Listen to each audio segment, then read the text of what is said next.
J.D. Vance. Mr. Vice President, thanks for coming. Absolutely. Thank you. Just seconds ago, the president went to Truth Social and typed this. It has been fully agreed by and between Israel and Iran that there will be a complete and total ceasefire. Complete and total ceasefire is what he typed. Yep. What does that mean? How did it come about? What's the development here?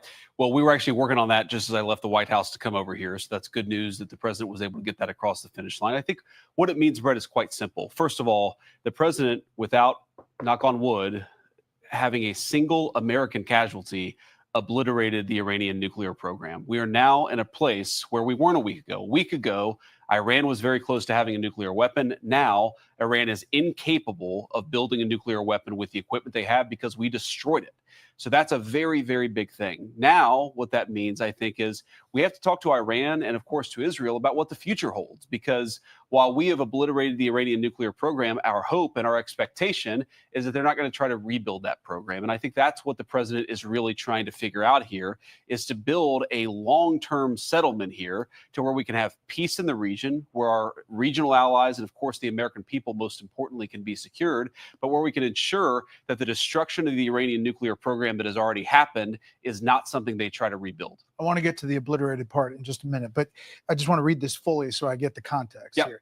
Congratulations to everyone. It has been fully agreed by and between Israel and Iran that there will be a complete and total ceasefire in approximately 6 hours from now, when Israel and Iran have wound down and completed their in-progress final missions for 12 hours, at which point, the ceasefire for 12 hours, at which point the war will be considered ended. Officially, Iran will start the ceasefire, and upon the 12th hour, Israel will start the ceasefire. Upon the 20th hour, an official end to the 12-day war will be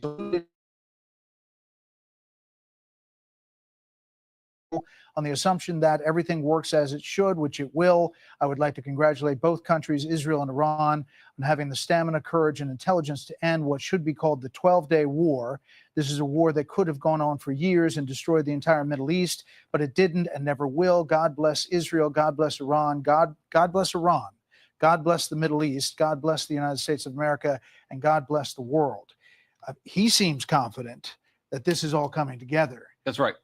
And when you left the White House, were you thinking this was all gelling here? When I left the White House, I thought that we might be able to get it across the finish line before this broadcast, and it looks like the president has been able to do that. I mean, look, he's been working the phones constantly, frankly, before the 12-day war started, but certainly over the past 12 days, the president's been extremely clear about America's national objective here. It is to create a world where Iran cannot build a nuclear weapon. We, of course, destroyed the nuclear program that they had, and the president told the entire team, we're going to work to make sure that they don't try to rebuild that nuclear capability in the future.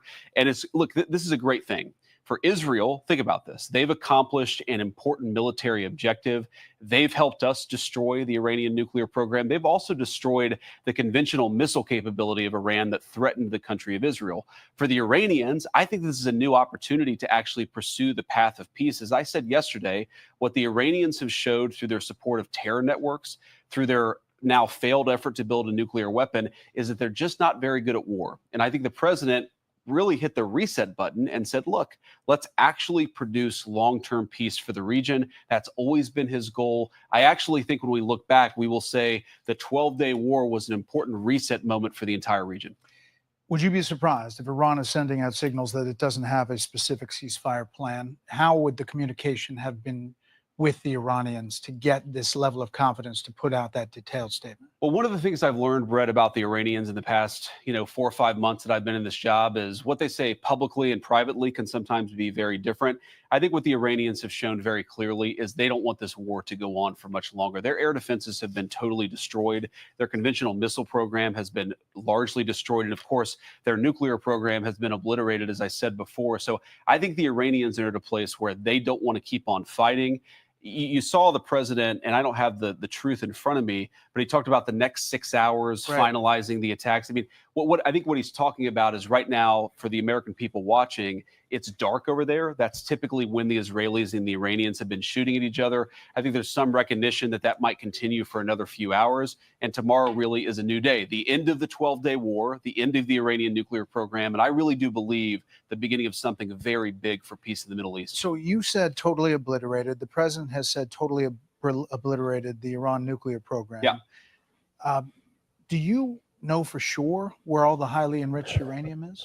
Well, Brett, I think that's actually not the question before us. The question before us is, can Iran enrich the uranium to a weapons grade level, and can they convert that fuel to a nuclear weapon? And we know, based on the success of our mission, of course, the leadership of the president, but the incredible skill of our military, that the two mission objectives are completely successful. We know that they cannot build a nuclear weapon. Now, you asked about the highly enriched uranium. Yeah, like 900 pounds of it. But what we know, Brett, is that uranium is something that exists in very large supply. Our goal was to bury the uranium, and I do think the uranium is buried, but our goal was to eliminate the enrichment and eliminate their ability to convert that enriched fuel into a nuclear weapon. I think this is an important point, Brett, because so many of the folks who have focused on the highly enriched uranium, sure, 60%. The main focus, Brett, has been to destroy their enrichment capacity, because we don't want that 60% uranium to become 90% uranium. That's the real concern,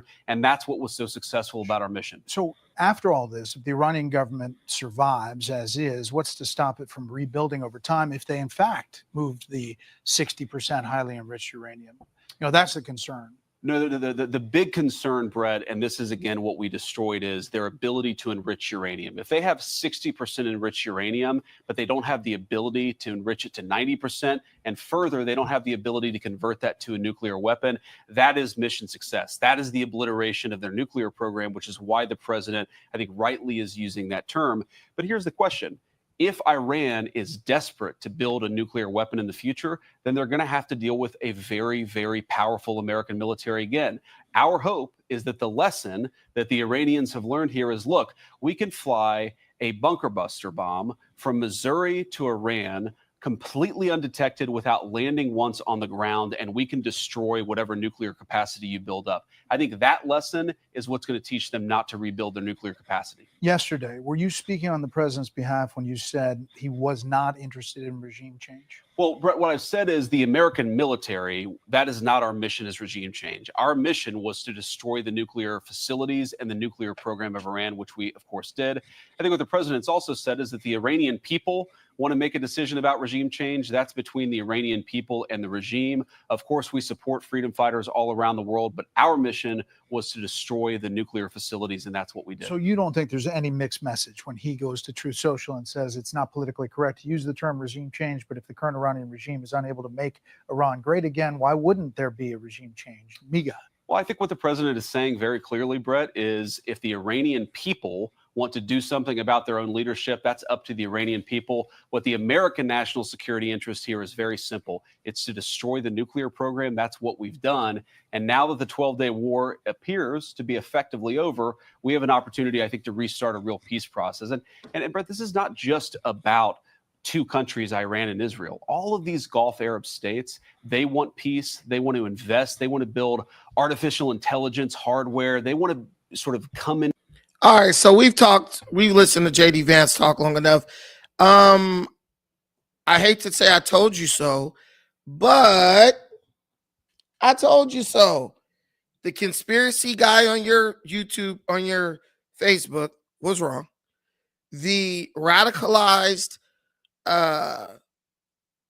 Islam sympathizing propagandist was wrong. Hamza Ali was wrong, and Donald Trump was right. The neocons were wrong, the Democrats were wrong, and Donald Trump was right.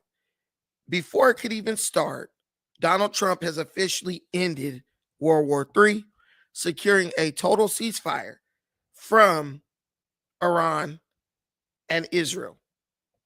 Now, a lot of people have a lot of questions. They're speculating, they never agreed to that. And how do I know? Listen, man, what you're going to realize, if you haven't realized this on the internet, I don't know what to tell you. Maybe you're just not that smart.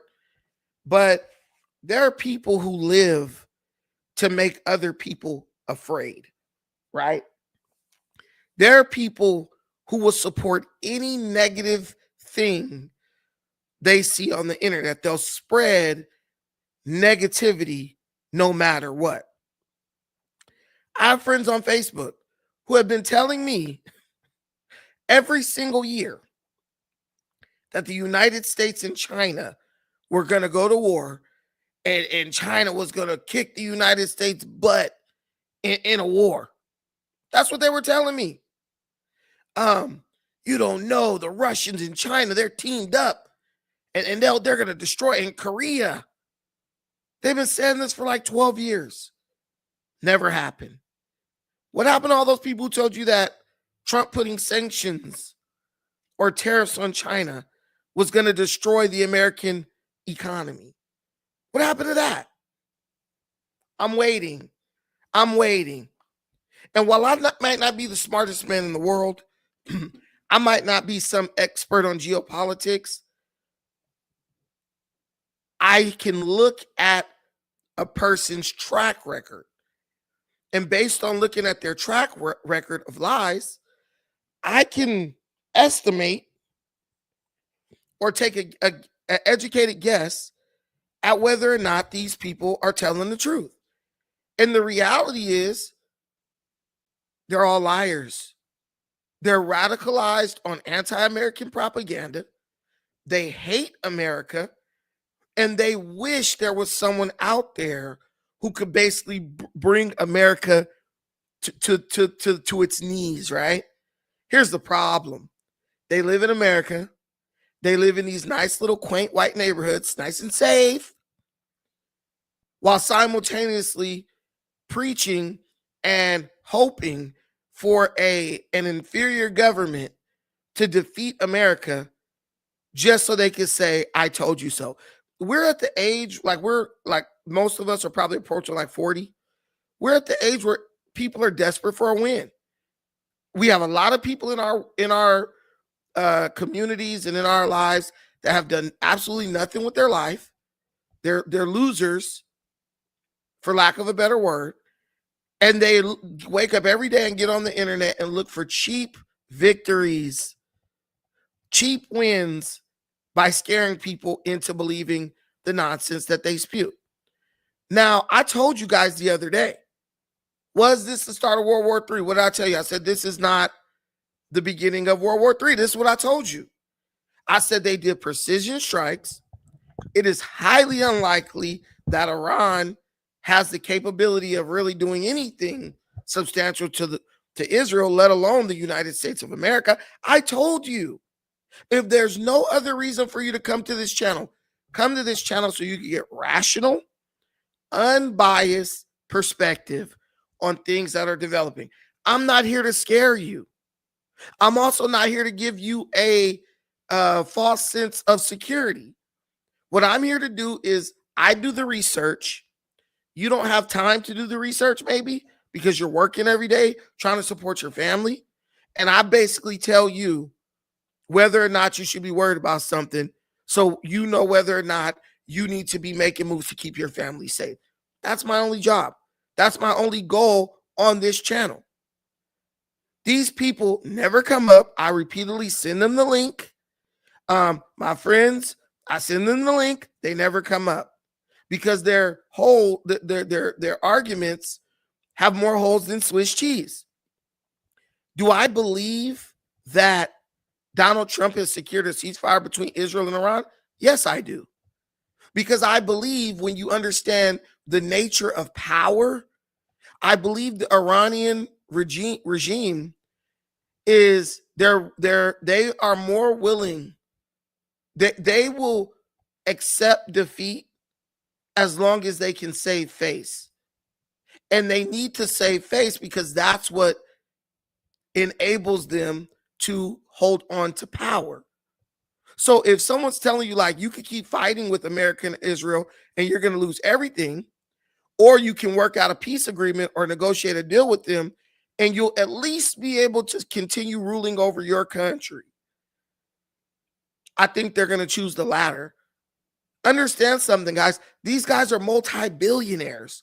The Ayatollah of Iran is a billionaire. Those generals underneath him, multi-millionaires.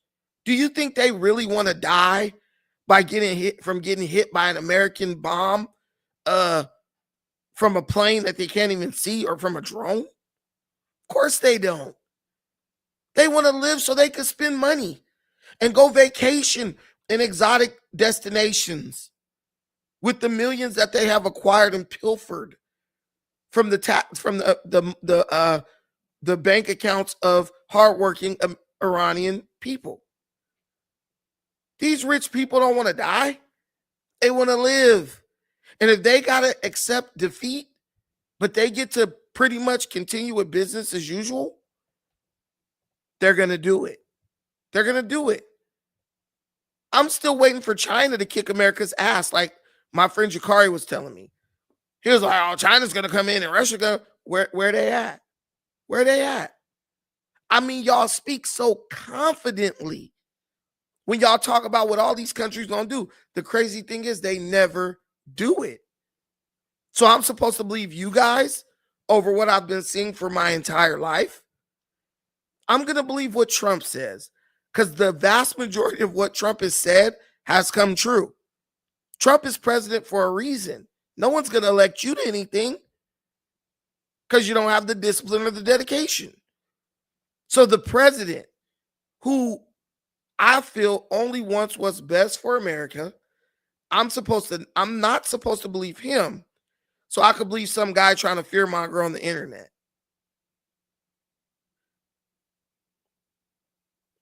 Please shut up, Hamza. Please shut up. You're just gone mentally. Ayatollah's us not a billionaire. This man eats with homeless folks. He also murders people who protest because they don't want to wear a hijab. See, anybody can make someone seem to be good, but the only problem is they got to ignore all the bad that they do. That's the only issue here. They got to ignore all the bad they do. The Ayatollah is a criminal. He's a criminal. He's a radical Islamist murderer. That's what he is. That's what he's always been. Understand it. He'll never be anything else. He's too old to change. Oh, I'm going to let you guys come up in a minute. He's too old to change. But what I'm going to tell you is a fact. Donald Trump cleaned house in Iran, and he did something that presidents have been failing to do for the past 20 years, which is ensure that Iran does not have the facilities to enrich uranium past 60%. That's what's important. Donald Trump dealt with a serious test as president, and unlike Biden, he displayed true leadership, and he eliminated the threat while simultaneously eliminating the threat of World War III. That's what Trump did. What have you done today? And you know, when I look at these people and they say this stuff, I look at the person. I say, what have you ever won or accomplished? Probably nothing. That's why you got to root for everyone else's failure. Listen, I want Trump to do well. I want Trump to do well. I think Trump's 79. I want Trump to do well, because if Trump does well, America does well. If America does well, I do well. I don't know why it's so hard for grown-ass men and women to ask themselves a very simple question. If Iran acquires nuclear weapons, how does that benefit me? How does that benefit my children? Guys, it doesn't. So when I see people arguing for like Iran this and like trying to cheerlead for Iran, I'm like, how does that benefit you? And when you see somebody praising and celebrating and cheerleading for things that benefit them, don't benefit them at all, like Kamala Harris supporting illegal immigrants flooding the border, you always got to ask, what is this person's motivation for doing that? You always have to ask that question. What is this person's motivation for supporting this thing? And really, when I look at some of these people, the only thing I could think of is, they hate America. There are many people who hate things or hate people who are taking care of them. A bunch of resentful, hateful children. We're going to pray for the downfall of the country that we live in. These people don't even have passports, guys. They don't even have passports. They couldn't leave America if they wanted to, yet they steady preaching down on America. Michael O. Netanyahu is a terrorist and a genocidal maniac, and the Ayatollah Khomeini is not. You guys talk about Netanyahu like the guy on the other side is this innocent lamb. I know Netanyahu didn't kill 1,500 people in the last 2 years because women didn't want to wear coverings over their head. I know that. I ain't drinking no damn Kool-Aid. You're drinking the full aid. And that's the first thing someone says when they are biased. When they're biased. You drinking the Kool-Aid. No, I'm just looking at this. I'm calling this straight down the middle. I'm calling this straight down the middle. Give me an answer. How does Iran acquiring a nuclear weapon benefit you? Please just tell me. I just want to know. How does Iran acquiring a nuclear weapon benefit you? I'll wait. Netanyahu's bad. So is Khomeini. I really don't see a difference between the two. That's all I'm asking. What is the difference? What has Benjamin Netanyahu done to you personally? Probably about as much as Khomeini has done to you personally. All I know is Netanyahu doesn't kidnap Americans. When I'm flying in a plane across the Middle East, I don't got to worry about Netanyahu shooting it down. The more people, when they talk, the more you just know they ain't never been nowhere. They ain't never done nothing. Have you ever been to the Middle East? No, I've been there. I've been there. I've been there twice, as a matter of fact. Have you talked to anyone from the Middle East? No. I had my friend call in last night when I talked about this. And he straight was like, yo, bro, the people in Iran want this regime gone. They want this regime gone. This is what Iranians are saying. They're all over the internet. Iranian people are all over the internet like, shut up. Stop talking about Iran when you don't know about Iran. The Ayatollah, they're colonizers. They're not even Persians. Iran is a country that was founded by Persians. Why is the government of Iran not even Persian? Does anyone ever think about that? Iran just was colonized. It was just overthrown. The leader, the Shah, the Persian guy, and his family that ruled over Iran for like 2,000 years or something like that. They were overthrown. They love their country, but they don't love the leadership. The leadership rules with an iron fist. And no one does anything about the leadership because the leadership sells people oil for cheap prices. That's basically what this is about. People could say I'm wrong and all that, but you know they never can produce proof. They say I'm wrong, but they can never produce proof. Benjamin Netanyahu's a Zionist. Yeah, and you're a black nationalist. What's the difference? He loves his people, his race, his ethnicity, and he wants them to be on top. I see nothing wrong with that. You only see something wrong with it because when you see someone who looks like you hate them and you pray for them to fail. Especially when it comes to African Americans. We jealous of each other. We will rather die than see another African American prosper. So when we interact with like Jewish people and stuff, it makes us mad to see a group of people sticking together and coming up in the world. Where are our hospitals? Where's our country? Oh, we dealt with this. Well, they dealt with some problems. They dealt with some persecution, but they stuck together.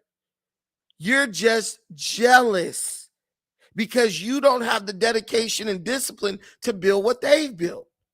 That's what this is about. Jealousy. Ain't no Jewish person ever done nothing to me.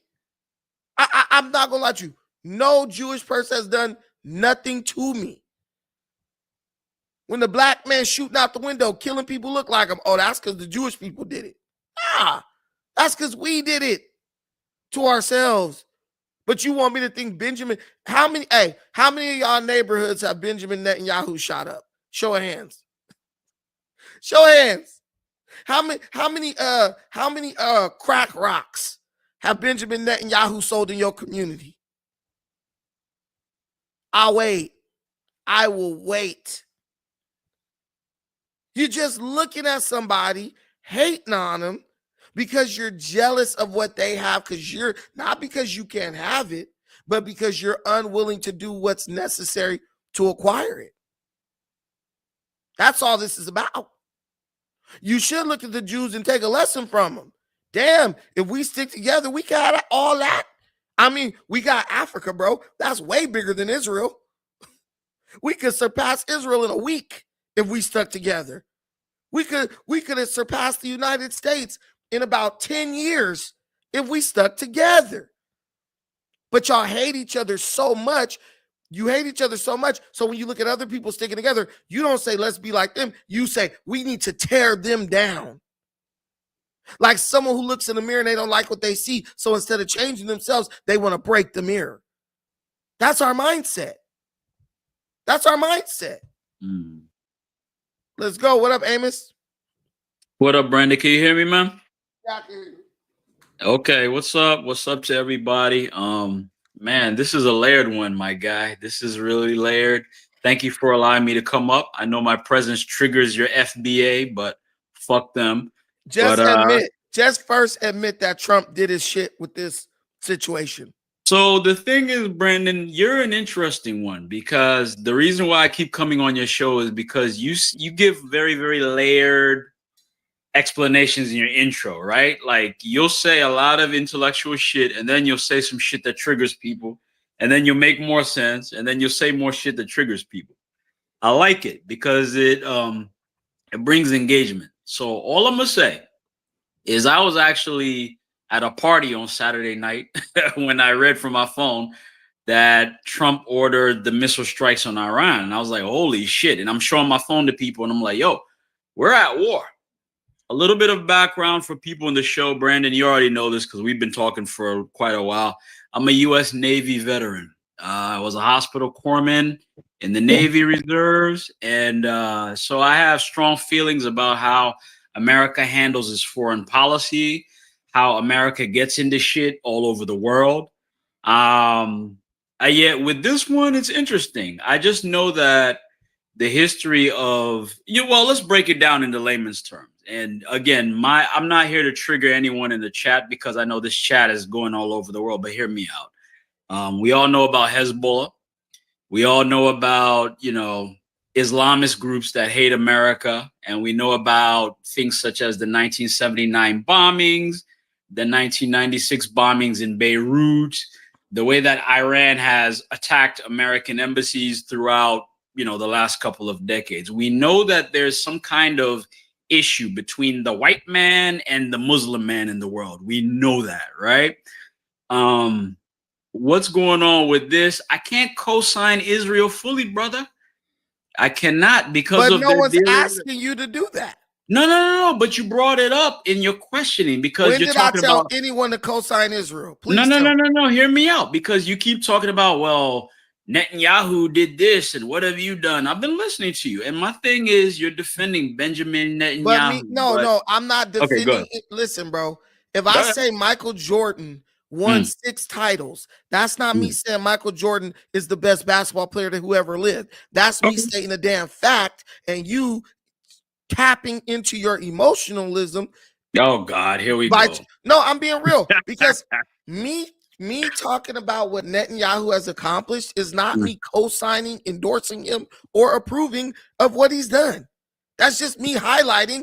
Listen, bro, Netanyahu up by 20, bro. What you gonna do? Oh, okay. So you were trying to like agitate. You weren't co-signing. Okay, I feel. I'm not even trying to agitate. I'm literally just like, okay. Let me ask you a simple question. Do you believe Benjamin Netanyahu loves Israel? Yes. Okay. Do you believe people within the black community in America love each other? That's a whole different conversation. Yes. These are the conversations we don't want to have. What I'm telling you is he loves his country. He's ready to kill to defend his country. And he wants to see his country on top of everyone, including America. Would you agree to those 3 statements? Okay. Repeat. I'm sorry. You spoke fast. Go ahead. He loves his country. Mm-hmm. He's willing to kill to defend his country. Mm-hmm. He's willing to conspire to defend his country. I agree with those 3 statements. And here's the 4th one. And he wants his country on top of everyone, including America. I agree with that statement. Yes. Okay, 4 facts. Okay. Now, one of the, and not in none of those statements that I say I agree, I love him, he's right. I'm just putting 4 facts in front of people. You're just naming facts. So let me give you some facts. 1983, Hezbollah from Iran bombs the U.S. embassy in Beirut. The Iran hostage crisis that happened in the Hezbollah 80s. is in Lebanon. No, Hezbollah is an Iran-backed Shiite Islamic group, sir. Yeah, but Hezbollah is in Lebanon. That's fine, but it is an Iran-backed Shiite Islamic terrorist you said group. Hezbollah in Iran. You said Hezbollah in Iran. No, Hezbollah is an Iran-backed. Okay. Iran-backed. Okay. That's what I said. Yes. Backed Shiite Islamist group that took that I've been drinking that wine, you know me. I know you've been on that. That did the 1983 U.S. bombing at the embassy in Beirut in 1983. They also took Americans hostage on a flight in the 1980s. And as you know, what's funny about that is on that flight, the Iranian terrorists released all of the Black Americans on that flight. They said to them, we don't got no problem with you. You guys are not our problem. You have your own problems in your country. Y'all are not our problem. They released only the African Americans on that flight. They took all the white people terrorists. Because they knew wasn't nobody coming for them black folks. They like, look, there ain't nobody coming for y'all. More mouths to feed. Y'all could go. A little context. I'm 45 years old, so I've been around for a minute, right? So I remember all this shit. I'm Brandon's age, you know what I mean? So I'm not 45. Don't put that on me. Nah, you're like 40 something, Bucci. Come on, dog. You ain't a young man. You be trying to act young though. I'm 39. I'm 39. Okay, you're old. 39. Okay, you were alive when Michael Jackson released Thriller. Okay, you were. Man, listen. Everything you're saying though is negative stuff Iran has done to citizens of the U.S. There was a whole movie called Argo about exactly what you're talking about. Ben Affleck. I know about Ben Affleck. But what I'm saying is, why do you have ignorant ass Americans now who, Amos, they don't know this history because they don't read anything. They don't pick up nothing but TikTok. If they realize how much crap Iran's done to Americans in the past, there's no way they would be defending Iran now. These people are the TikTok generation where you could turn somebody who's an absolute demon into a hero and these dummies jump on board and be like, yeah, this person is amazing. No, Iran has always been a terrorist sponsor and a United States agitator for decades now. Am I wrong? No. So I just wanted to say that, those Beirut bombings, it was like 20 to 30, if I remember, or 40 Marines that were killed in Beirut by Hezbollah, backed by Iran. 1996, when I think most of the people who are in this chat or on this, watching this now, who were alive, 1996, Iran attacked. You remember what? Khobar? Was it Khobar Towers? You remember, Brandon? The Khobar Towers bombing. Iran did that. Khobar Towers bombing. Yeah, for those of y'all who are geeks in the chat, look up the Khobar Towers bombing. Iran did that, and Americans died. So there's always been a contentious relationship between the United States and Iran beyond just the nuclear weapons. That's all I wanted to add. They've killed more Americans than we've killed Iranians, bro. Basically. I mean, civilians. I can't confirm that. I just, just me being, poli-sci in my background and watching the news my whole life and shit sticking with me. I always know that Iran has always been some kind of an enemy to the United States. And now I am a veteran of the military, so I'm very, very, in my feelings about that a little way. But now these people, these dummies, now they want to give Iran, who has proven that they are willing to kill American citizens. So you traveling, you somewhere in another country, backpacking or hanging out, boom, Iran then came in and kidnapped you, hit you with a bomb, something crazy, and now you're dead. You know what these dummies say?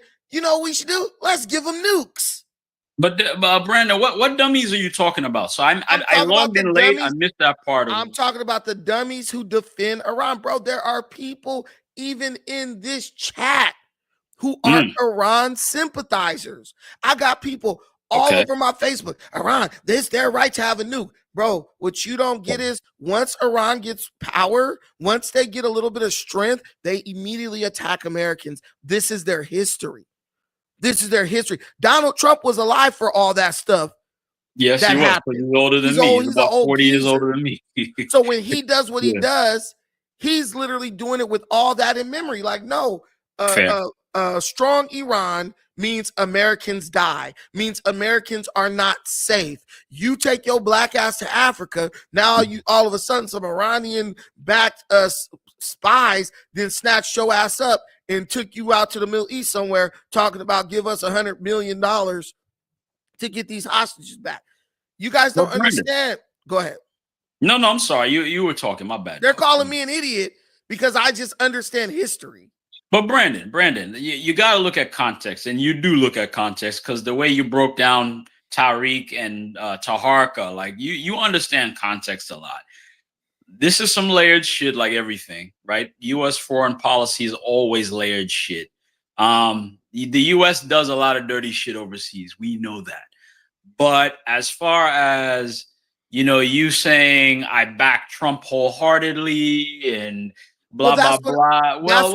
That's what I do. You're free to do whatever you want to do. I don't tell nobody what to do. I'm just telling you where I stand. Brother, I understand that. I'm not arguing that point. All I'm just saying is that with this shit, there's always layers. So the people who are calling you dummies in the chat, you just got to understand some of them. Remember, this is the World Wide Web, man. People from all over the world can watch this shit. YouTube is, you know what I'm saying?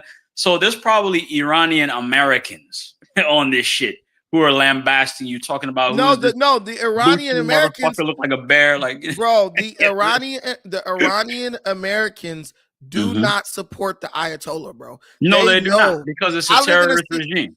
I live in a city, in my city, 20 minutes away is a city called Irvine. Humongous population of Persians. I know about Irvine. I work in Irvine. It's a very white city. It's a very white town. Not anymore. It's mostly Asians and Persians now. Oh, interesting. Yeah, that back a couple years ago, about 20 years ago, it was all white. Now it's Asians and Persians, right? Little Persian meat grills and all that everywhere. Cool, love them. You can get halal hamburgers over there. I was about to be like halal. Yeah. Go talk to those people and ask them, do they support the regime in Iran right now? No. They'll tell you, I can't even go back to my own country because I don't support that bastard over there killing my people. Brandon, what you're talking about is the multicultural immigrant experience in America. Something that a lot of Americans, if they have not traveled, do not have, right? Like my family, they're Ugandans, right? But they're American citizens. So as far as how my folks feel about Uganda, which has a very, very heavy Muslim population, and of course, the Arabs slave traded us historically, right? My last name, as y'all can see here, is Kulumba. I am a descendant of Sheikh Kulumba, who came from the Middle East, right? He was an Arab slave trader. So he enslaved black people himself. So we have some kind of feelings about Middle Eastern people, certain activities that are, I don't want to say unique or central to the Arab world, but that are normalized with the Arab world. You know what I mean? Arabs took North Africa and never left, bro. And these Negroes would be like, we love Arabs. Bro, at least the white man left. Like he said, okay, we just want the minerals. We'll leave. Y'all can have it. The Arabs are still there. They took y'all shit and we never leaving. Like we Africans now. Less than 0.5% African blood in them, DNA in them. But all of a sudden they're African. Let me read this. Arabs did colonize North Africa. That's why the Egyptians look as they look and blah, blah, blah, and down the Nile. And yes, it went down to us in the Nile, Uganda, right? To the source of the Nile. Let me read this. But that's off topic. All I'm gonna say is that, with regards to Netanyahu, I am on Gaza's side, free Palestine. That's just me, dog. I don't mind the Gaza and the Palestinians and stuff, but at the same time, a lot of people don't know the history of Palestine. Yes. They don't know that a lot of people have let Palestinians into their country before. A lot of Arab countries have let Palestinians into their country before, and Palestinians have a tendency to become militant and radicalized within other people's country, and then all of a sudden you're fighting a civil war, like what happened in Jordan, right? Jordan let a bunch of Palestinians come in years back. What did the Palestinians do to thank them? They started a freaking civil war and tried to overthrow the government. You raised an interesting question, though, B, because, for example, in Africa, we're all familiar with the concept of child soldiers, right? So when I was in boot camp, I had a rack mate with this dude. He was from Sudan, right? And he was telling me, he was like, yo, Amos, this is not my first go around in the military. I'm like, what's up? He was like, I was in the military when I was a kid. I'm like, how? What are you talking about, right? To join the military in America, you got to be 18. And he was like, nah, man, I was a child soldier. Like, we were scooped up from school by the military in America. We were given alcohol, machine guns, and we were brought into the military. In so America? I say that to say that in some of these regions of the world, they just pull able-bodied kids, bring them into shit, militarize them psychologically as well as physically, and now you have a very, very unhealthy person on your hands who will go wherever they go and just sow disruption in their behavior. Let me read this super chat. I got you. Let me read this. You're talking to somebody else. My bad. They sympathize with Iran, but let these messy cans like OT, the Mexican, say, yeah, I said the N-word. What you gonna do about it? Been taking your jobs, disrespecting. This is what I'm saying, bro. Like, African Americans love to sympathize with what they think is an underdog. Don't even realize that we're an underdog. If we need to sympathize, I'm not qualified to speak on that. Right. If we sympathize with anything, why? If we have so much sympathy and we care so much about Iran and all these places, why don't we show up and vote and participate in our political process so we can, help all these countries that we feel sorry for? Why don't you have sympathy for your own damn community where your kids can't even grow up and get a job working for someone who look like them, or can't even grow up? Can I raise my hand on that? I got you. Where they can't even grow up and afford a home in their own neighborhood where they grew up. Like, it's just fake sympathy. You just hate America. But it ain't no point in hating something when you're not going to do anything about it. You're just sending yourself to an early grave, hating stuff, but you don't want to do no action. Why don't you hate being broke? Why don't you hate not having no real economic infrastructure in this country? Hate the things that you can do something about, and hate them so much that you jump up and do something to change them. But sitting up talking shit on Donald Trump when he's doing what's necessary to protect your black ass ain't getting you nowhere. He's helping you. He don't know you, but he's doing what it takes to keep you safe. Because God knows if Donald Trump said, let's just let the African Americans handle it, we'll get our ass handed to us and everybody be enslaved. There's whole slave markets in Libya. Black folks ain't done nothing to stop that. We ain't even put no money together to hire some. Bro, listen, Amos, military vet. Sir. Let me ask you a question. Go ahead. Let's say every black person in America gave $25, right? 40 million of us. That's millions of dollars, man. Shit, damn near a billion. A lot of that goes to Nike, man. Look, man. Look. Let me 25 times 40 million.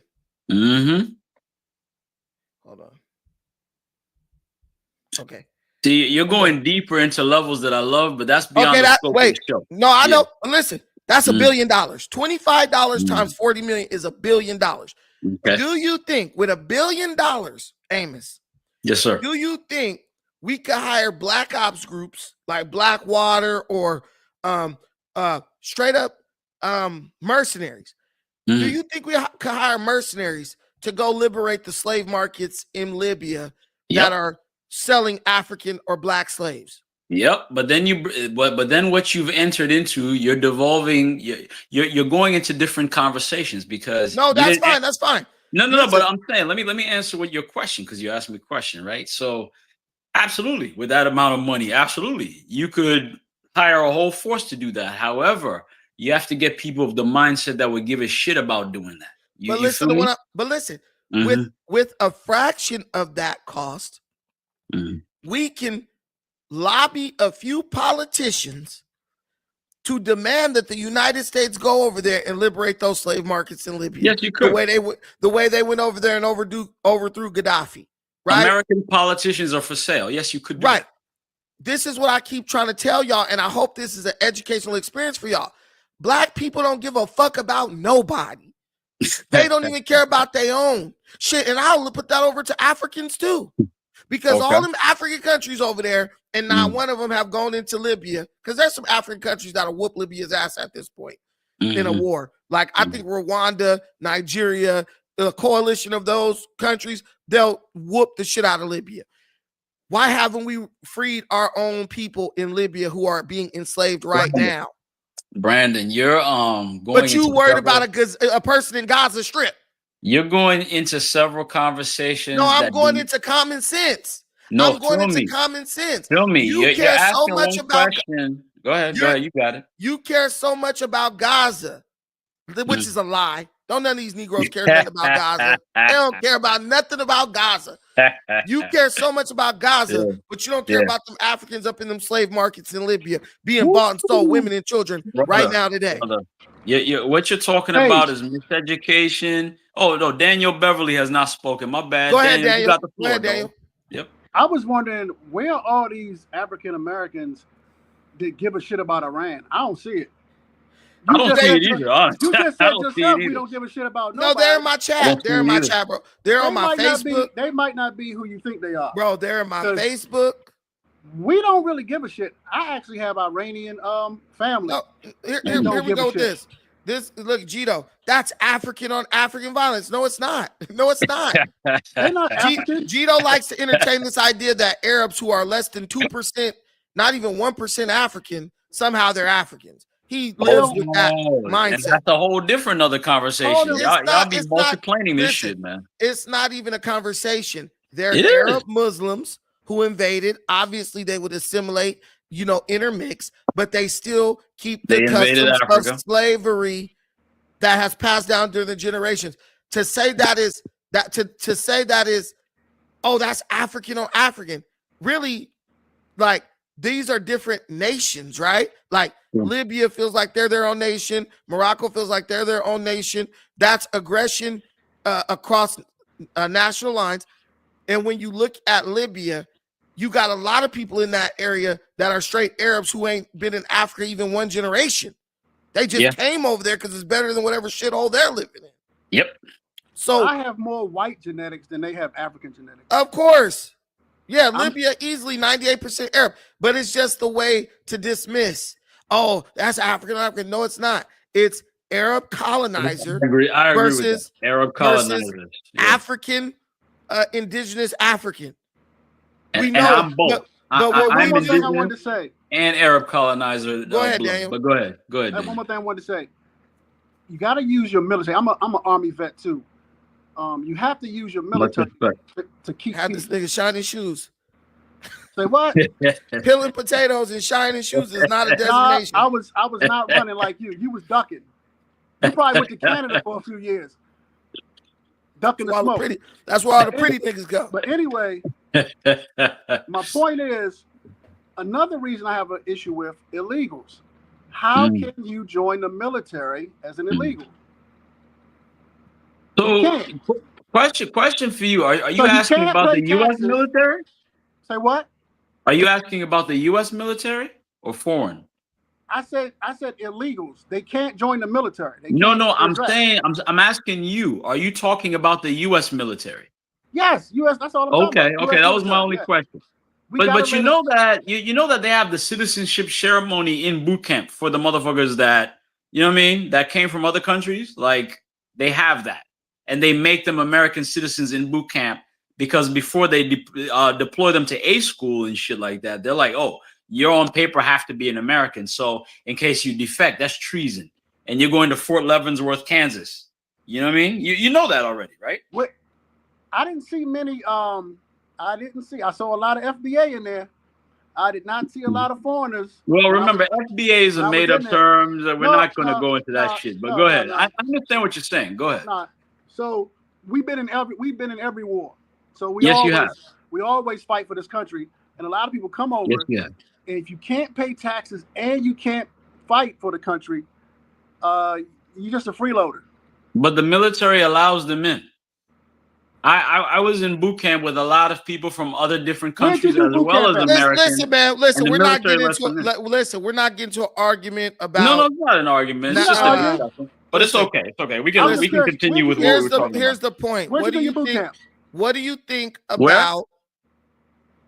I was just Say asking what? where he did his boot He camp. said, "Where did you do your boot Great camp?" Lakes, Chicago, Illinois, Navy, the quarterdeck of the Navy. Oh, the Navy. Oh my God. Yeah, RTC. I said that before. You said Man, your you ain't Army, paying and I said attention. I'm Navy. Yeah, Fort Jackson, South Carolina. What? Hey, That's what's up. what designation is shiny shoes and peeling potatoes, Daniel Beverly? It doesn't have it. It doesn't have an MOS. That shit you do when you get in trouble. Right. He was all, you know, this dude right here. So that's just KP duty. When you, like you said, Yeah. when you get in trouble. You But very where familiar were with you that. at? Where were you at, Bucci? I was being black. Look at him. Look at him. Hey, listen, Look at him. I was being down with my brothers by not serving in the white man's military. There you go. There you go. You know what I'm saying? You all for this military now, though. I dealt with it. Listen, Yeah. the funny thing is, Somebody got to keep you safe. I'm not, dude. I respect all people who served, bro. And I don't like how we've moved into this realm where we're okay with people disrespecting the men and women who serve in our military to keep us safe. Like that is to me the most bitch ass thing to do. Criticize someone who doesn't even know you, but would give their life to keep you safe. You know, he said he was on 10th and Myrtle. That's right. Real war. Now, Bucci, you on Figueroa out there in Cali, man. You were serving out there. When I was young, I didn't even know what Figueroa was, dude. I didn't know what that was until I was 20. But look, the whole thing is this. FBA forever. Yeah. Okay, Daniel. That's what's up, man. Daniel, have a good night. Yep. Have a good night, brother. Bedtime. The fuck out of here, man. I just hate people who disrespect, like, even the presidency. Donald Trump has done a lot of stuff for black people. A lot more than a lot of other presidents have done. But it's just like, let's just rag on Trump. Trump got a W, bro.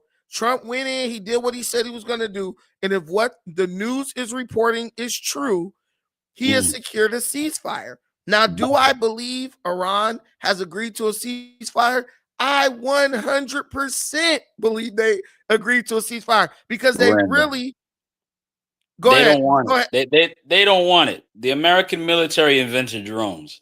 No country in the world wants it. You know what I mean? They're always going to agree to a ceasefire when America's like, hey, we're going to cease fire or this shit is going to continue. Most countries in the world, based on their GDP, their low military level compared to the American military, is going to be like, you got it, white man, you won. That's how it is. That's how it is. America is the most dominant military in the world, which is why it is one of the wealthiest nations in the world. Military force.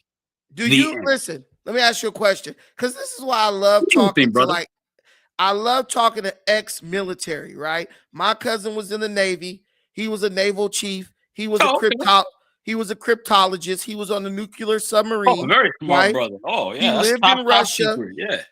He lived in Russia as a cryptologist for several years. He was on the hunt for Red October. Yeah. Right. He's up there in rank. Yeah. Okay. Like he's one of them top dogs, right?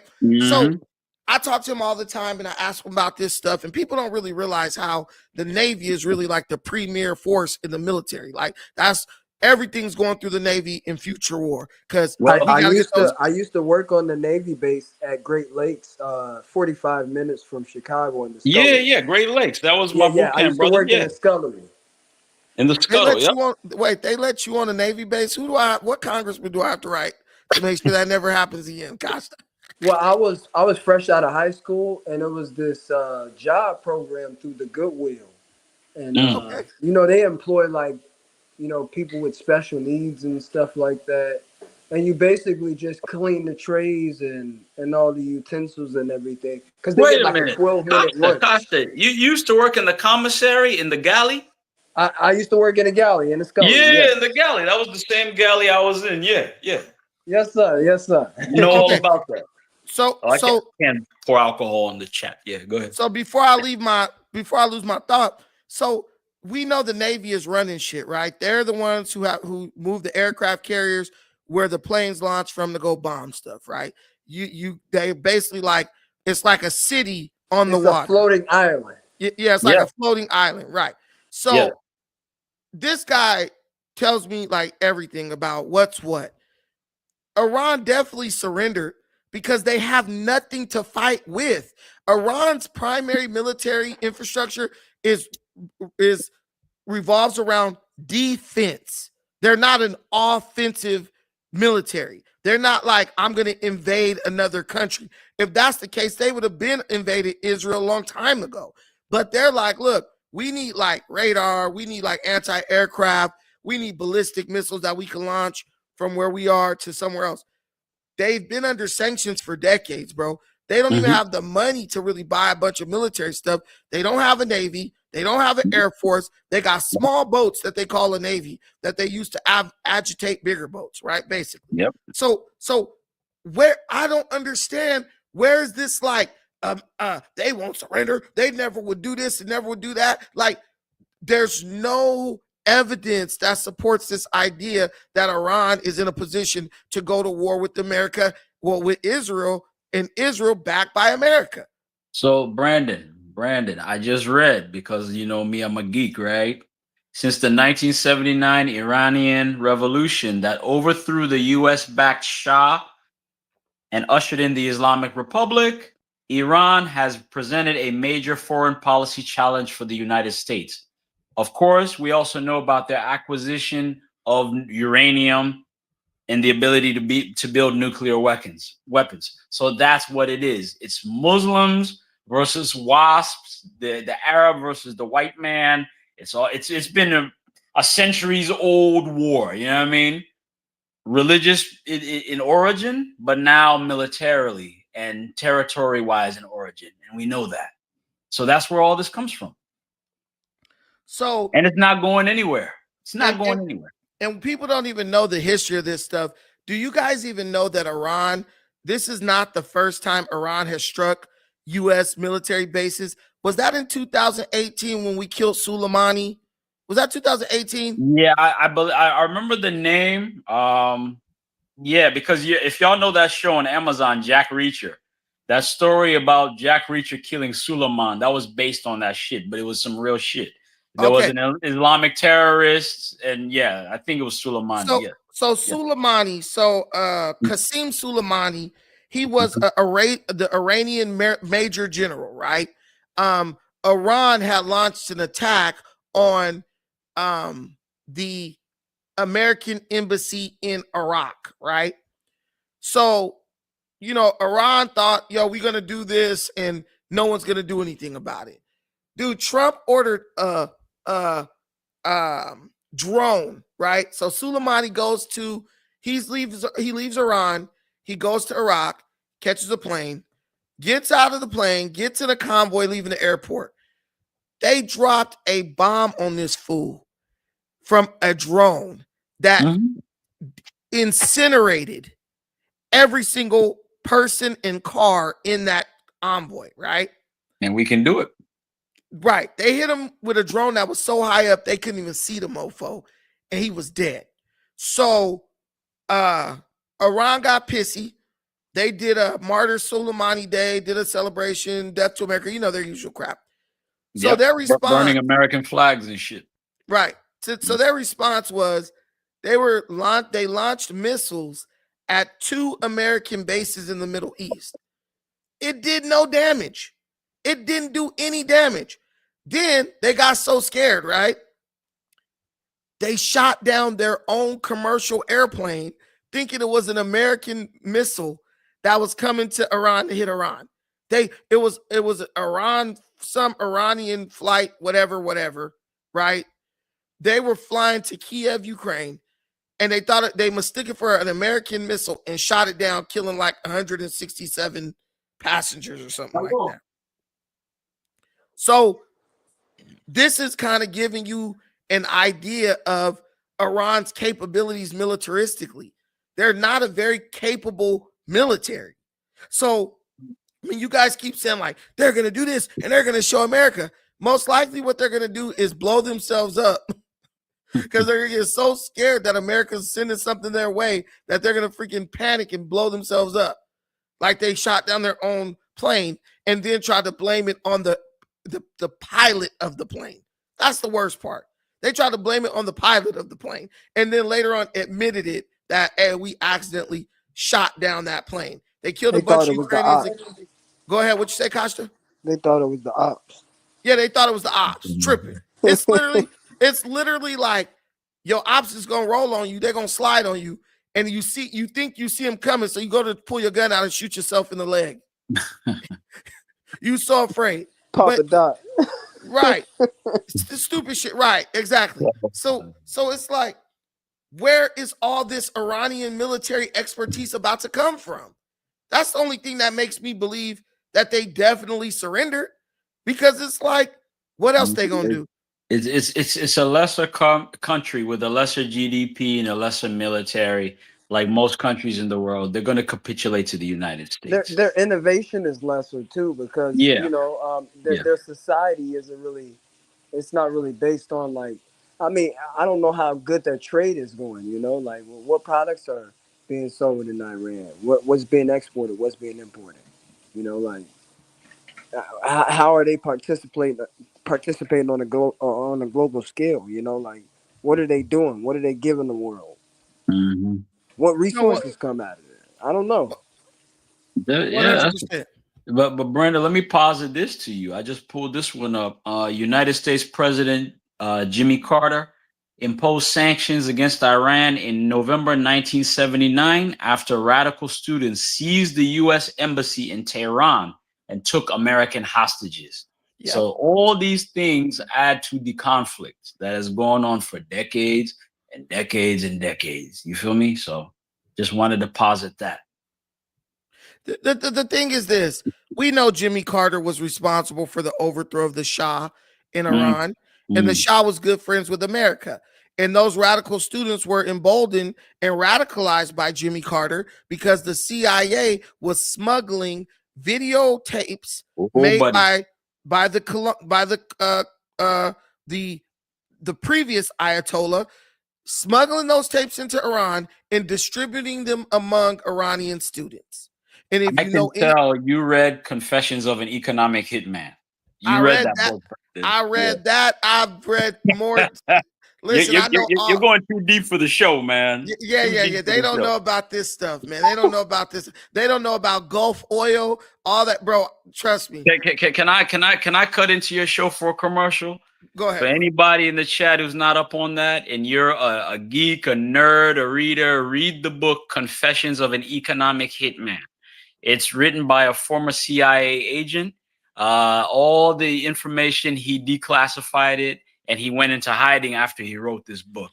And it talks about a lot of political stuff, a lot of the stuff that Brandon's talking about right now. Yeah, that's why I'm like, how are you even putting this on YouTube, man? Like, right.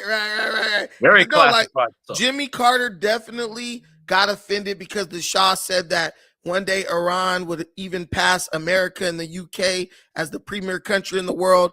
He took offense to that, basically conspired against them, and then when he needed help, they were like overthrowing him. Then there's a theory that the United States burned down this movie theater with a bunch of Iranian people inside. The CIA burned it down, killed a bunch of Iranian people, and then blamed it on the Shah, saying something happened, like he bombed it or some crazy crap like that.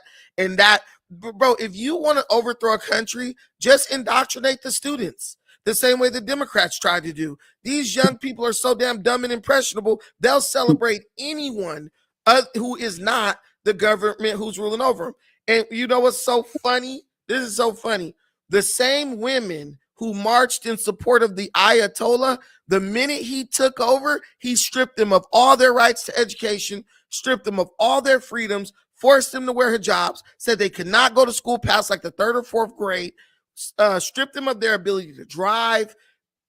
Like, that's what people, like, if you know history, you'll understand that people have literally fought for and elected or put people in power who immediately after taking power literally started abusing and torturing them.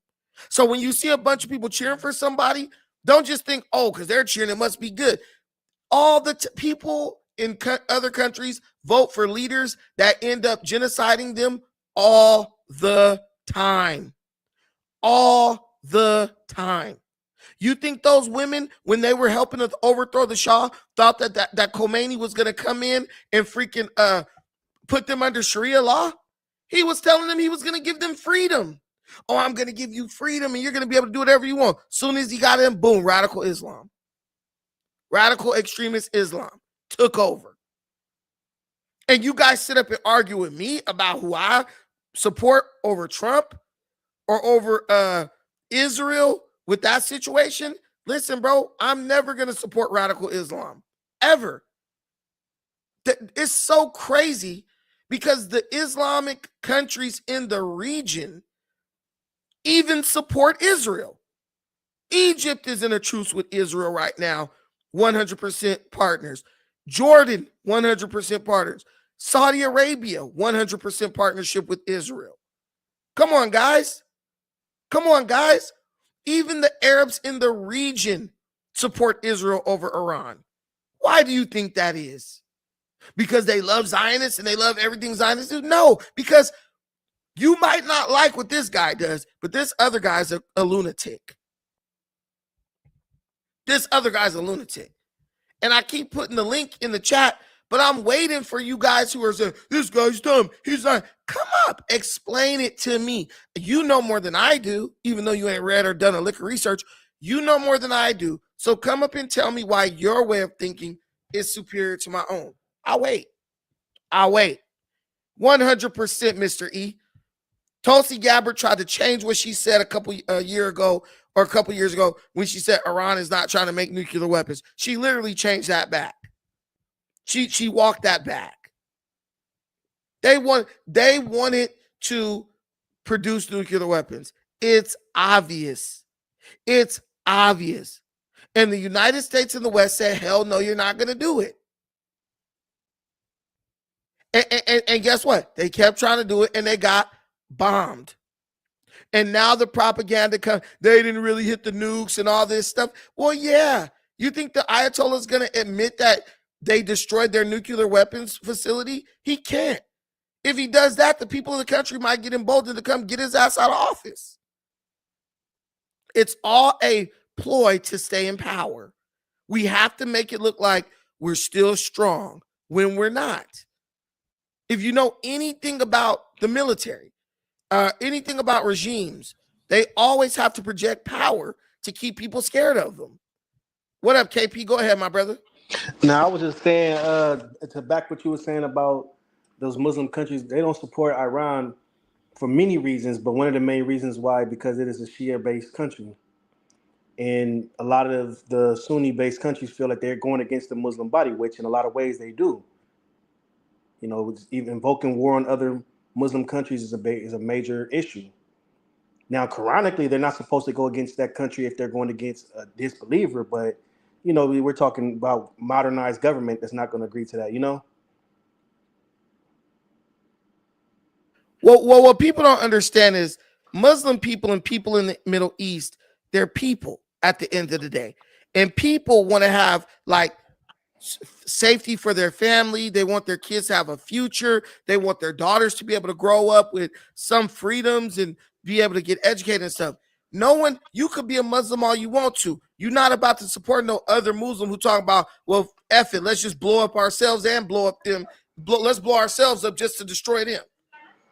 Like, no, that's radical stuff under the Shias. They like doing stuff like that. Every Muslim ain't on that type of time, bro. Muslims are looking at places like Dubai and Abu Dhabi, seeing all the wealth that they're able to acquire, how these places have become tourist destinations and stuff. They're like, we want that in our country because that's an economy we could bring to our country, right? And give our people like employment and opportunities and you know, opportunities to get rich. I mean, I could say for me personally, when I took my Shahada, it was up under the Shia Imam. So I started off my first few years as a Muslim, as a Shia, And as I growing more information, that's why I became Sunni, and because I just understood more of the radical stuff. It just wasn't for me. You know, I seen it that they were going against the Islamic body. When you're going against the whole community, and then it's a problem. Yeah, and you know what's crazy is like, if you read the Bible, you read the Quran and stuff like that, you understand that one of the major messages of those books is like, you should not be hard lined on any position. You know, you always have to be someone who's open to like reason, understanding, and in many ways be able to kind of evolve and adapt to certain situations. When you got someone who's hard line, that usually means that person just wants to maintain a level of control over you, right? They break the law, but they pressure you to keep the law no matter what. That's the way it is in religion. Mostly all religions. The guy who's telling you, hey man, if you eat pork, you should die before you eat a piece of bacon. I bet that guy's secretly eating pepperoni pizza, like some of my Muslim friends who were like damn near radicals. Dude, I had this friend. This guy was crazy. He was legitimately crazy, bro. I hate America. He was an engineer. Hated America. Bro, when I saw that dude eat a piece of pepperoni pizza, I almost fell out of my damn chair. I mean, well, they do have halal beef pepperoni. This guy ate pork pepperoni, bro. I'm just making sure. No, I said, bro, this is so bad. I said, dude, did you just eat a piece of pepperoni pizza? Oh, bro, I just love it so much. I know it's haram, but oh my God. I'm like, he was like, may Allah forgive me. I'm like, dude, you over here talking about you hate America and you ready to get martyred, but then you can't keep the most basic of commandments, which is abstain from the swine. But you get a lot of people like that. Well, I mean, but humans we are fallible. So, you know, I mean, I can't pass judgment on them because, you know, there's no human that's perfect. There's no Muslim that's true. perfect. Bro, do you know how many Muslims I know that drink alcohol? Oh, I mean, listen, it's Muslims that commit fornication. It's Muslims that do a lot. But bro, I mean, a piece of pepperoni pizza, come on, man. It said, look, Allah says that if these people didn't sin, He will get rid of these people and create new ones. I mean, us sinning is not the bad part. The goal is of repentance is tawbah, to return back to Allah. So, I don't judge anybody from the sins that they do. But this is what I'm trying to tell you. Like, you're explaining like what I just said about the religion. There's room for error and there's room for correction. These people, like the Ayatollah in Iran, these guys are hard-lined extremists, bro. Like, she showed some skin, let's throw her off a roof. Come on, bro. I don't think that's what the prophet meant when he was writing them rules down, bro. Or when God gave him those revelations. I've dated Muslim women. Wait a minute. I'm not a Muslim. Go ahead. Hey, Chuck, this is something I tell people all the time, though. This is the only problem I have with people in this country. Is people confuse Islam with culture. That stuff is what people do in their culture. That has nothing to do with Islam. A lot of this is based on culture. So when you see people killing people over hijabs and all that has nothing to do with the deen. It's mostly culture. But this is what I know. But these people use Islam as like a cover for a justification for their barbaric behavior. I know all Muslims and Islamic people are not bad. I'm not dumb. You're my friend. You're a Muslim. What I know is people will always use religion. As a person who was a Christian, people will always use religion to cover up shit that they're doing that's unsavory. Like the old lady in old church who talk about everybody. First thing she gonna do when you try to come at her or call her out, she gonna try to bring up a scripture.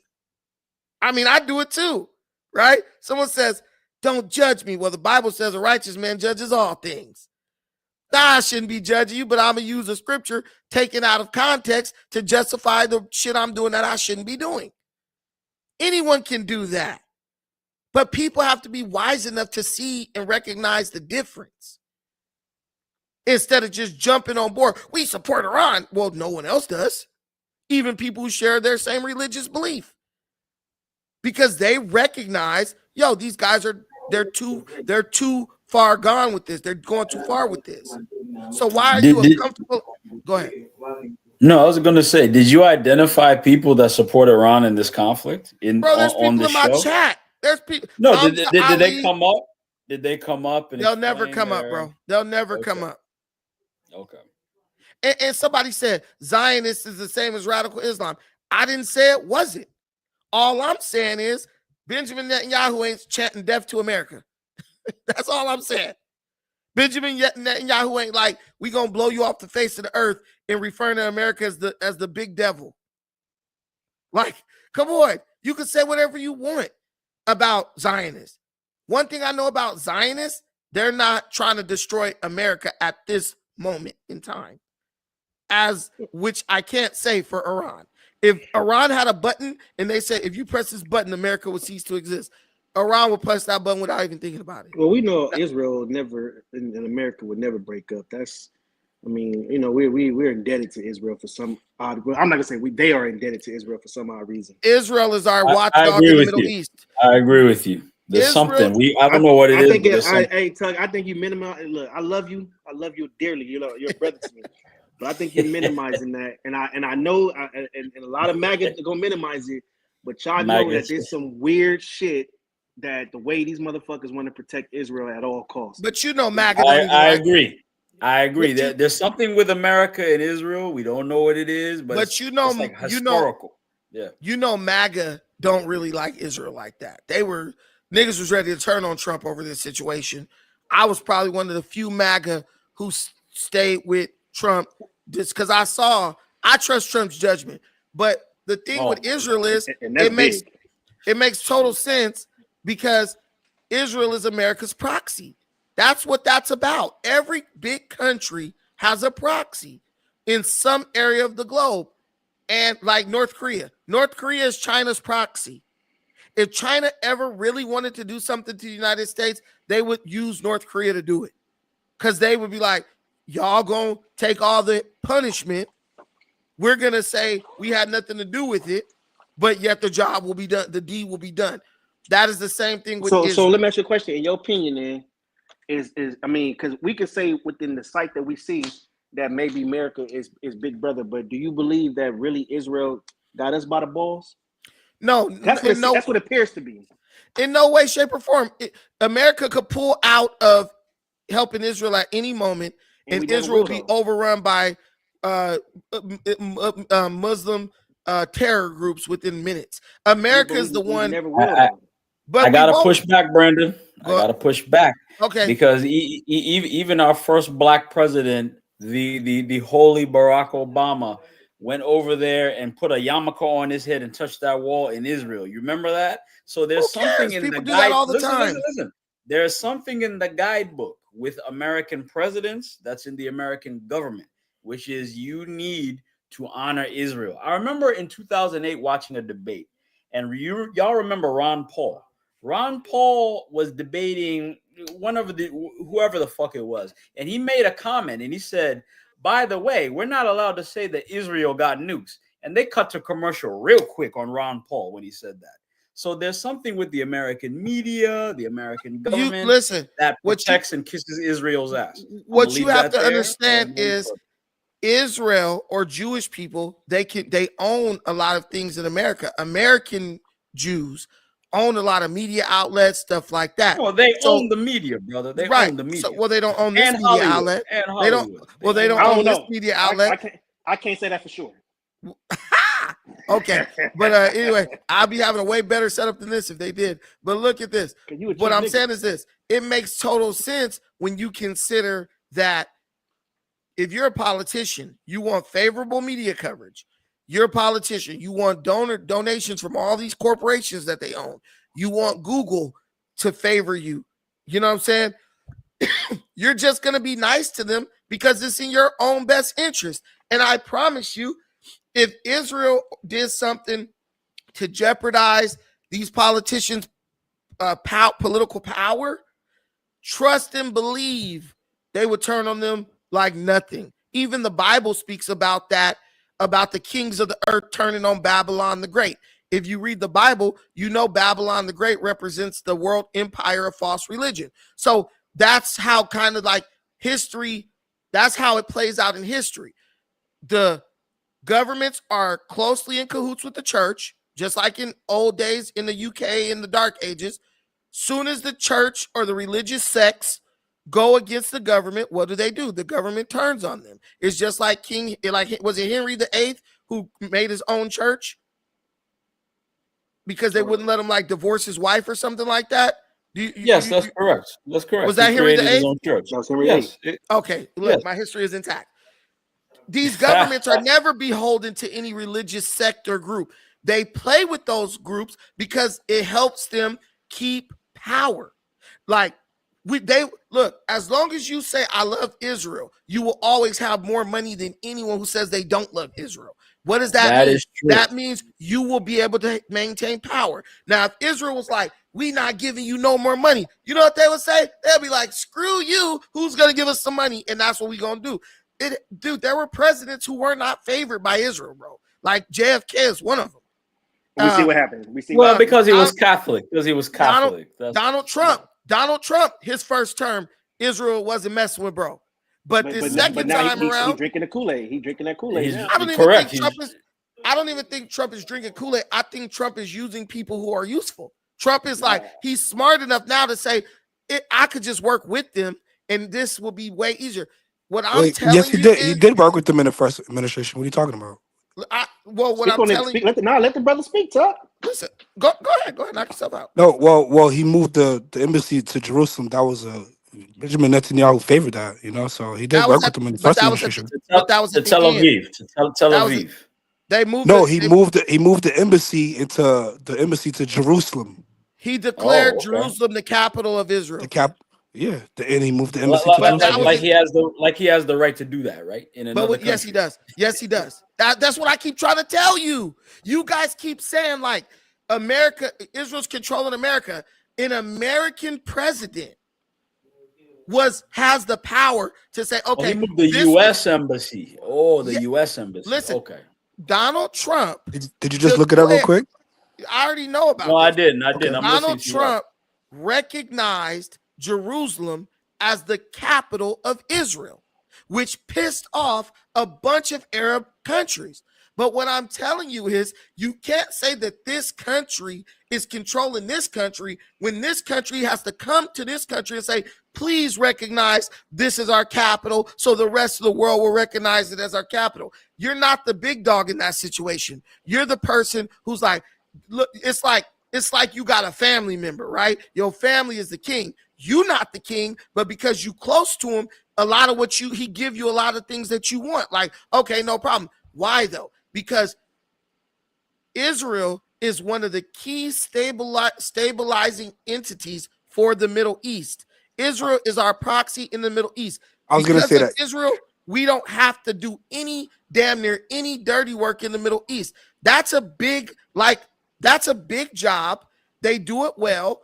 And if I was president, I would give them what they wanted. Like, they hold it down over there. Yeah, so I was going to say that Israel pretty much represents America's interests in that region. So that's how that works. That's what they said. Yep.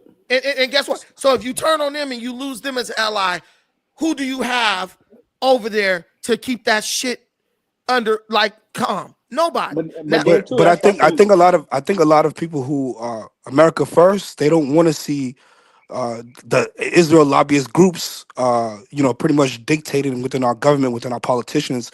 Our politicians are being funded by them, like with Ted Cruz admitted to on Tucker Carlson's channel, he's being funded by AIPAC. So I think that's what people are upset about is the level of influence that the Israel lobbyist groups have in our government. That's very, very true because I'm here in DC and when they have AIPAC downtown, it's packed. You see the power. I also came up here to somewhat defend Iran because I don't view Iran as an enemy. I don't view them as. Yeah, I don't view Iran from the lens of like the mainstream media. Kind of view them as like the state sponsor of terrorism. I don't agree with that at all. But that's what they are. They admit it. No, they're not. There's literally. They literally admit it, bro. Iran literally admits that they fund Hamas, fund Hezbollah, dude. And you know who else? You know who else funded Hamas? Benjamin Netanyahu, Israel. Yeah, he did. Yeah, he did. But what I'm telling you is, when you admit that you're funding these groups, Hezbollah, they admit to working with Hezbollah and the Houthi rebels. To me, those are not true. I don't view them as terrorist There groups. you go. In my What do you opinion, view them? What do you view them as then? those are groups within their regions, within their countries, Yemen, and you have Lebanon, right? You don't see Houthis and Hezbollah extremist fighters all around the world, just like how you see Al Qaeda and ISIS all in Africa and Asia, everywhere around the world. You don't see that with those groups because they're contained in that area by Israel. No, they can't go anywhere. Nah, that's not how it works. No, that's a fact. That's a fact. Those groups are there to push back on. They're fighting for their sovereignty and they're pushing back on the Zionist agenda in that region.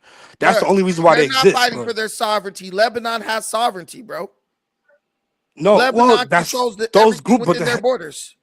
But the Hezbollah group is literally. Do you understand that Lebanon had a war with Israel a couple of times, and they lost. They lost every time. So these people, they view the state of Lebanon, Hezbollah. I'm talking about Hezbollah. They view the state of Lebanon as being weak.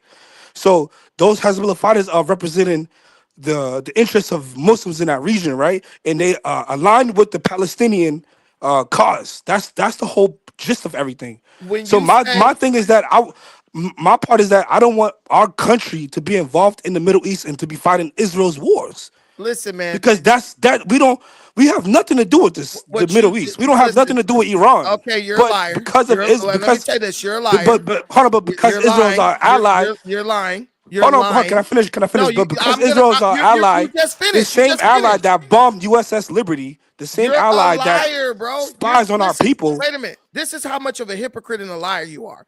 You say we have nothing to do with what's going on in the Middle East, but then you bring up Israel attacking the U.S. Liberty, 40 years ago? Maybe that's 40, 50 years ago.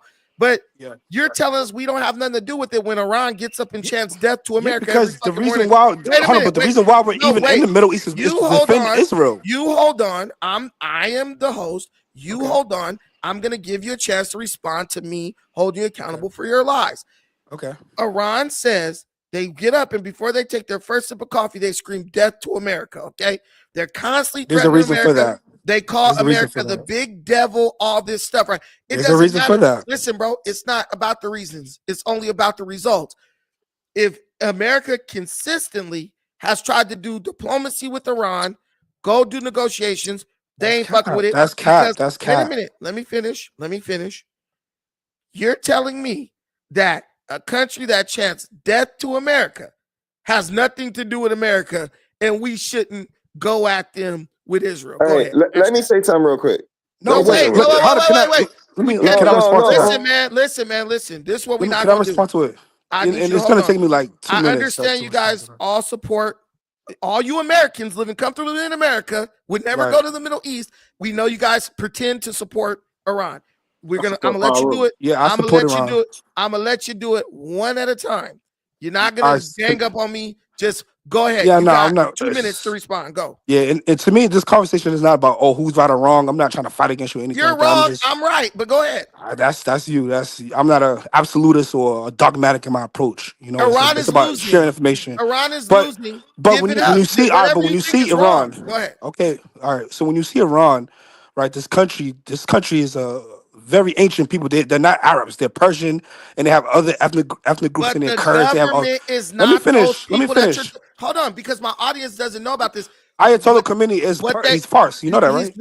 He's really not. That's how much you know. Listen, listen. The people running the Iranian government are not Persian people. Yes, they are. Ayatollah Khomeini is Persian. What are you talking about? One person. Look it up. Just look it up right now. Everyone under him is Arab. Who? Name them. All right, go ahead. Finish your point. Name them. Up right now. No, because there is no. What are you talking about, Arabs, bro? I just said I'm gonna look it up.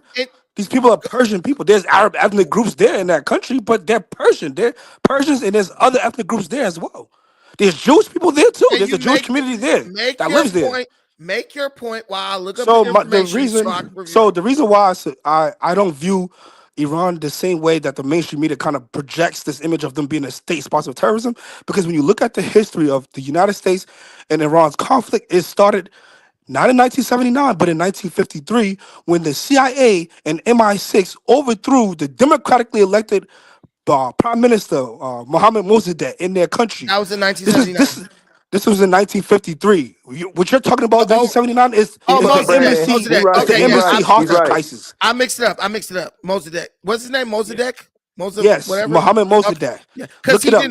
Because he didn't CIA. want to sell. So this is what I'm talking about. Our foreign policy. Wait. This interventionist foreign policy is the yelling? problem. I'm asking you a question. Why are you yelling? You're a black man sucking dick for Iran so hard that you can't even listen to her. Pause, man. That's you crazy. are black. Wait, let me get this across. Pause. You are black, bro.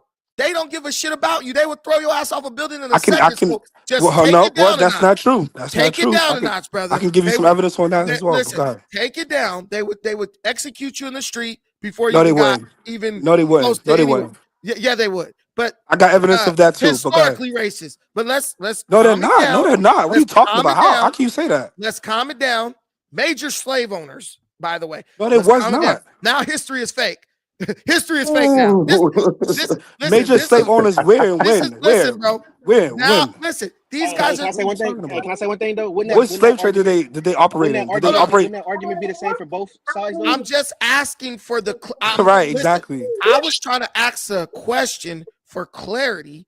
He thought that I was gonna attack his Arab master. Let me hop on real quick because I was trying to finish. I was trying to finish my point. That's why I was kind of in my voice is a little hoarse, so that's why I'm kind of yelling. But go ahead, Brandon. Ask your question. Let me go real fast because I'm about to get off anyway. I'll never be on here anyway. I'm gonna make it real short. Brandon. By the way, I want to point it out that all these dudes have been wrong about everything they've been saying for the past hold 5 on, days. But you haven't proved me wrong yet, man. First, Brandon, if anybody wants to go to my Facebook, it's my name twice. Brandon's on there. You can see our comments and talk for the last 5 days. You'll see. Yeah, exactly. Take me out.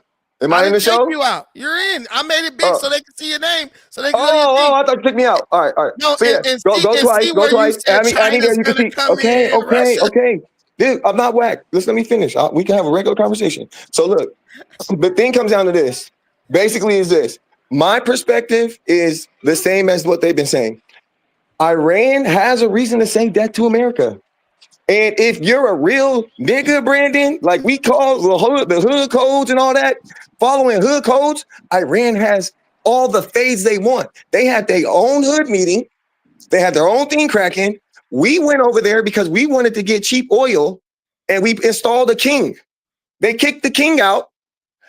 And because we didn't allow them to have their elected government how they were supposed to, they kicked the king out and they got a religious ruler. Even then, all the death to America, how many bodies do they have on their name? I'm not talking about through proxies. I'm talking about we know Iranians killed someone. None. They just talking. I can tell you, we can talk about 40 years ago, USS Liberty, because they did kill people. And you can look up the massive cover up our government did for Israel. Another thing you said was the Ayatollah has a lot of, what'd you say was in his military, Brandon? A lot of Arab people. A lot of Arabs. Let's go Google Trump's cabinet. I love Trump. I told you I love Trump. You can look at me talking for Trump and all that because I thought he was America first. But when you get off the script, I get off with you.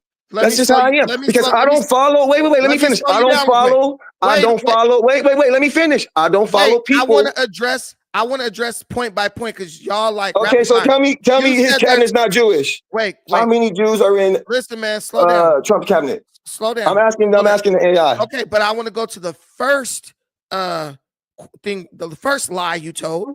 Which was what? Iran has no American bodies. Bro, there were several attacks and hostage situations where Iran took American hostages. Who they kill? Amos literally listed off like 3 of them. Amos, who they kill? I'm going to answer the question for you. I'm going to let Amos answer it for you because he's the one who was talking about this. This guy was in the Navy. He knows all about this stuff. He's older than us. Who did they kill? 18. Amos? I just looked it up. 18. Answer. It doesn't matter if it's 1. You're right. You're an American. You're an American. You're right. So look, I agree with you. No, so listen. Wait, Brandon. Let me stop you with your lie. Hold on. Let me stop you, please. I got you. I'm gonna let you talk right now, but I just want to call up the first lie you told, which was listen. I'm acknowledging. Listen, it wasn't a lie. It was a miss. I wasn't unaware that there was 18 people on the hostage. So I can tell you that. Wrong. So now, okay, that's fine. But now the USS Liberty. How many people did the Israelis kill? It's on audio. They're like, those are American ships. It don't matter. Attack them anyway. Guess why? Because they wanted us to think Egypt attacked us, so we would attack Egypt. We're not even talking about the Mossad agents dancing at 9/11.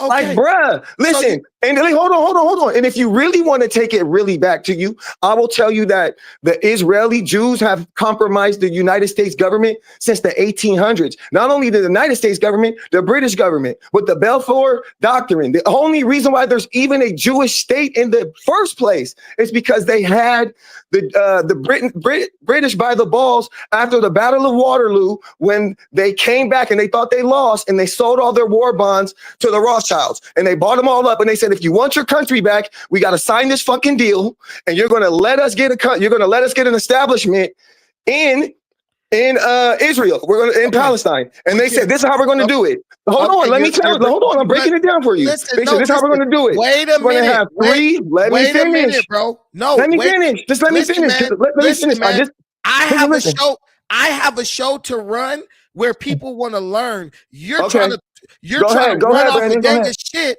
where no one can really hold on to nothing you're saying. Okay. So let's do it. I'm still on the U.S. Liberty, and you ran down to the Rothschilds. Okay, so hold on. Let me break down the USS Liberty. The USS Liberty was when the American ship was attacked by Israel for 3 or 4 hours. Listen, it wasn't a one-time accident. They was bombing them, circling around. They tried to kill them all.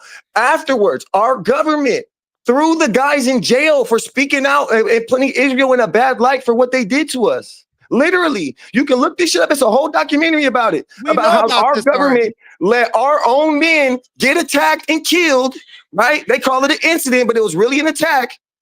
Literally, how many people died? Can you tell me? 34. 34. Okay. That's how many? That's 16. They up 16 on Iran. And they the homies. Okay. Yeah, but and they the homies. But wait, Hold on. Listen, there's another one. Look, here's another one. If you got video, why don't you Google the guy who was in charge? I think it was Donald Rumsfeld. He was in charge.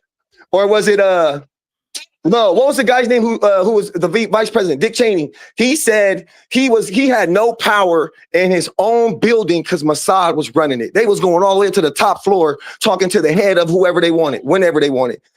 Have you ever heard the old saying, show me who you can't talk about, and I'll show you who's in charge? Okay, who can we not talk about? Okay, we're going past points right now. So the whole thing with the US Liberty for me is this: when you go and say they killed 34 Americans, whatever, that's fine. They did. Iran killed 18 Americans, but Israel did not take on a national position of death to America from that point on. They actually became, actually became allies with America after that point and have operated as America's proxy in the Middle East since very shortly following that. Whereas Iran, wait a minute. Go ahead. You keep saying this. I heard you say this before I even hopped on when I was texting. Okay, I've been listening to you say this same shit for years, nigga. You can listen to me say this. Okay. Go ahead. So you heard him say I saying it for years. So you know he knows the real, but he's still choosing to talk. All you thinking about is you. There's like 100 some people watching this, and not just you here, right? What I'm telling you is, say somebody kills some people on your side. Cool. There's a difference between somebody killing some people on your side, then entering into a diplomatic agreement with you and working with you, helping you carry out your interest in the Middle East, versus someone killing 18 of your people, then being like, we hate America, it's the big devil, we want to destroy them at all costs, and all this crap. Okay. I'm not saying that nothing that I've said discredits or discounts what happened with the U.S. Liberty. Okay, but so you're right. Wait a minute. Let me finish my point. What I'm telling you is, you could say anything you want. U.S. Liberty was 50 years ago. We talking about today, right now, and things change. People who are enemies become friends. People who are friends become enemies. At this moment, despite the Rothschilds and all other bullshit you like to bring up, today, Israel is the United States ally. Iran is the United States enemy. Iran wakes up, and before they sip their coffee, they scream death to America. Israel wakes up and says, dude, how can we get America to help us get rid of Iran? America's like, shit, we want to get rid of them too, or at least keep them from getting a nuke. Nothing that you've said is going to make me be okay with Iran getting a nuclear weapon. You can go back to ancient history when Jesus was coming out the pussy, and I'm still not going to change my position on that. Go ahead. Okay, so now, but wait. Me personally, I wouldn't be opposed. I wouldn't be opposed of them getting a nuclear weapon. I'm letting you come listen. next. Okay, so first thing is this, Brandon. I hear what you're saying, and I hear what you're saying about what they say, and they wake up and they say death to America and all this stuff, right? Well, if someone was the cause of the majority of your pain from your country or from yourself, I'm pretty sure that we got people right now who say fuck whatever hood because somebody from another hood did something to them, right? Or did something to a family member of theirs, right? To this day. And then it gets passed down to generations. They don't even know why they don't have a beef with another hood, right? So again, being a human, me understanding why someone would say that. They saying death to America, but they not busting nothing. They not killing nothing. So hold on, I let you speak. It's your show, I let you speak. So to me, what we call those, where I'm from, is, what do we call those, Brandon, when they talk, but they never do nothing? So they selling we call niggas a yee. Yee. So guess what? What do we look? Last year we killed Soleimani, right? Or when Trump was in 4 years, we killed Soleimani. What they bust after they said death to America? What they do? Kidnapped hundreds of Americans, killed 18 Americans. Look, when? I'm telling you. Okay, when? They literally made a movie called Argo about Iran kidnapping Americans, bro. So wait, so this is listen, that's funny. So why is it funny? So wait. Let's just break this down. Hollywood, who ran by who again? Fuck Hollywood, bro. Don't say that. Don't say that. Okay, people listening. 100 people listening. 100 people listening. You asked a question, and you said fuck Hollywood. So all you can do, because you're wrong and you fucked up. Listen, so my boy just said they made a movie about Argo, right? Because I can't believe you don't know about this. I remember the movie with Listen, I'm not talking about the movie. I'm talking about this easy piece of history that everyone who thinks they're historical experts should know that you don't know. Easy piece of history, but he won't let nobody finish. Brandon, that's why you never responded to nothing I said online when I tagged you. You said it was a ceasefire. It's not a ceasefire. Listen, bro. You said that the Iron Dome was going to be unstoppable. It was getting blown the hell out the water. Hold on. Brandon, let me ask you a question. Let me ask you a question. I'm not taking no questions until I make this point. Who created the Iron Dome? I'm gonna make this point. That's who created the Iron Dome? Listen, that's the beauty of me hosting the show. Because what you're trying to do is you're trying to rush past because you were wrong. You're not letting me speak. I'm trying to talk about Hollywood, and then you wanted to stop the conversation, so I moved to something else. It's not about being wrong. It's not about being right and wrong. What you're doing, you're caught. You're not gonna caught, bro. Go ahead, speak, Brandon. I open the gate and let you past it. Go ahead, Brandon. You know I can just get off of here and go on Facebook and talk. I'll hop on here to just come on here and offer you some insight. I can still prove you wrong when you're gone. Go ahead, Brandon. Now, Brandon, you're not proving anything wrong. Everyone on your thing hears you right now. This guy said, they screamed death to America, but what did they do? So I'm going to tell you what they did. Okay, tell me. Killed 18 Americans. In what year? Hold on, what year? Was it 19? What year was that? So we talking 40, 50 years ago? You talking about the liberty? That was... Ain't that what you was just saying 40, 50 years ago? Are you going to let me talk? Or are you going to keep trying to interrupt me? Because you brought up the U.S. liberty. I said 40. And then we moved on past that. Listen, man, let me finish my point. You said U.S. liberty. I said the shit's ancient history.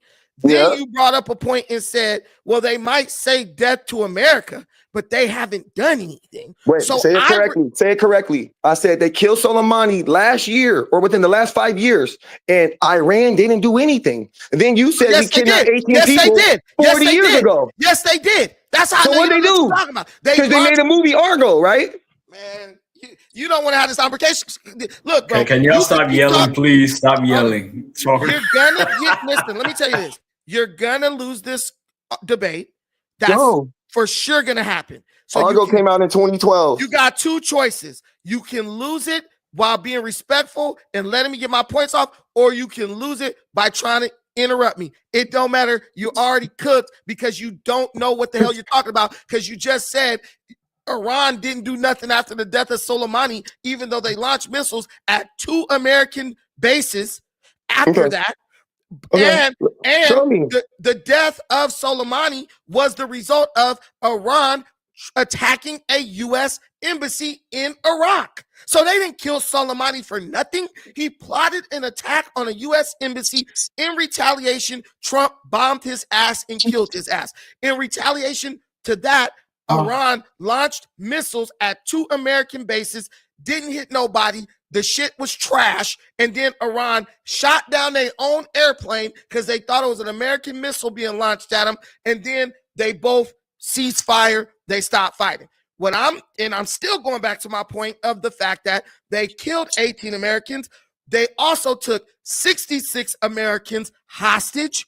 That's what the movie Argo was based on.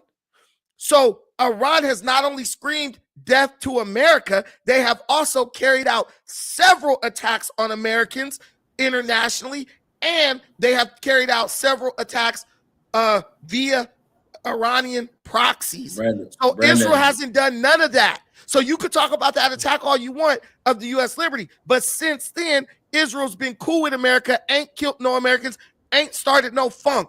Iran has been coming at Americans for decades, and they got their ass dealt with. Go ahead. Hey, can I jump in? It's Jakari's turn, then you could go. Go, Jakari. All right, so Brandon, first, you were talking about Argo. Let's talk about that. That's from 1979. Soleimani got killed in 2020. I'm reading this. This is what AI is saying. Following the U.S. airstrikes that killed General Qasem Soleimani, Iran retaliated with missile attacks on U.S. bases in Iraq. Additionally, that's what I said. Iran's parliament declared U.S. military a terrorist organization and increased funding for Quds forces. So listen, after they got off, was I right or was I wrong? Listen, they did retaliate. Was I right or was I wrong? Like I said, they did retaliate. Was I right or was I wrong? You can, if I say they did retaliate, but they weren't the initiators.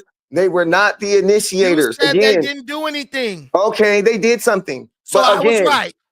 Brandon, yeah, you're right. You were right. They did something. You see, look, I'm a man. I can do that. Men can do that. It's not a problem. Easy. No, it's not. It is easy. It is easy.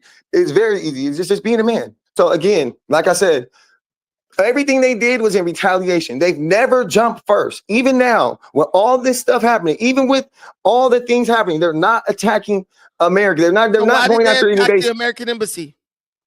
Look at that up on AI. They attacked the American embassy? That's why we killed Soleimani. Okay. What year? So when was the American embassy attacked? Like 2018. So 2 years later, we kill him? Yes. Okay. No. Actually, it was just a couple weeks later. So in 2019, December 2019? I'm going to look up the exact date. Yeah.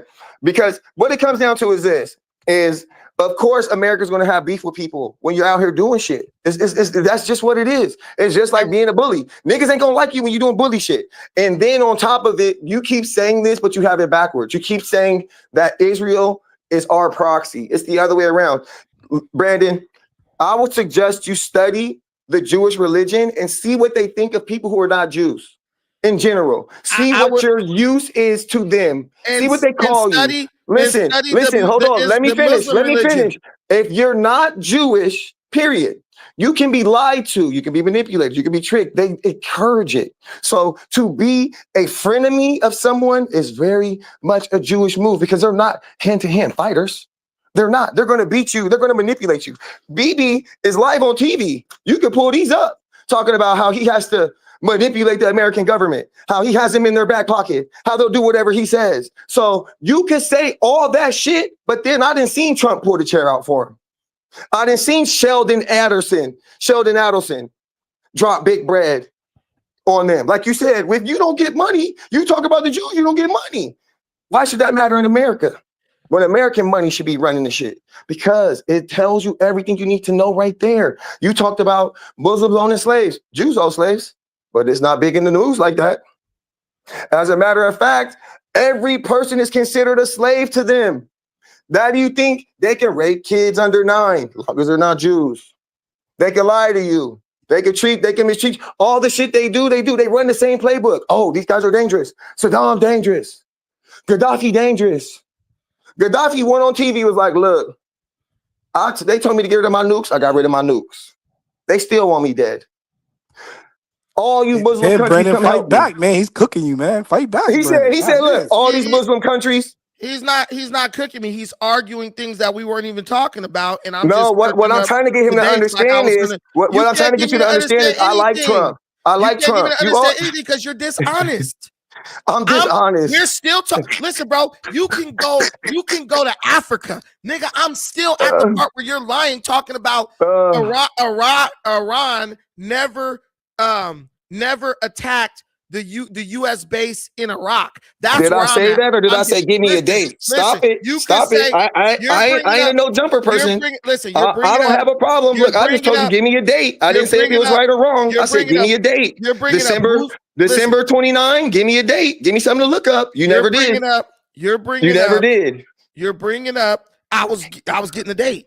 What I'm bringing up to you, Brandon, is what I'm trying to get you to understand is we are being manipulated from 9/11 to the Gulf of Tonkin. Do I need to keep going? World War I was all cousins. They were all cousins fighting each other. World War II, we came in it's all bullshit. All of it. Smedley Butler, look him up. The greatest the most decorated military person ever. He said, war's a racket. It's a scam. It's a fucking scam.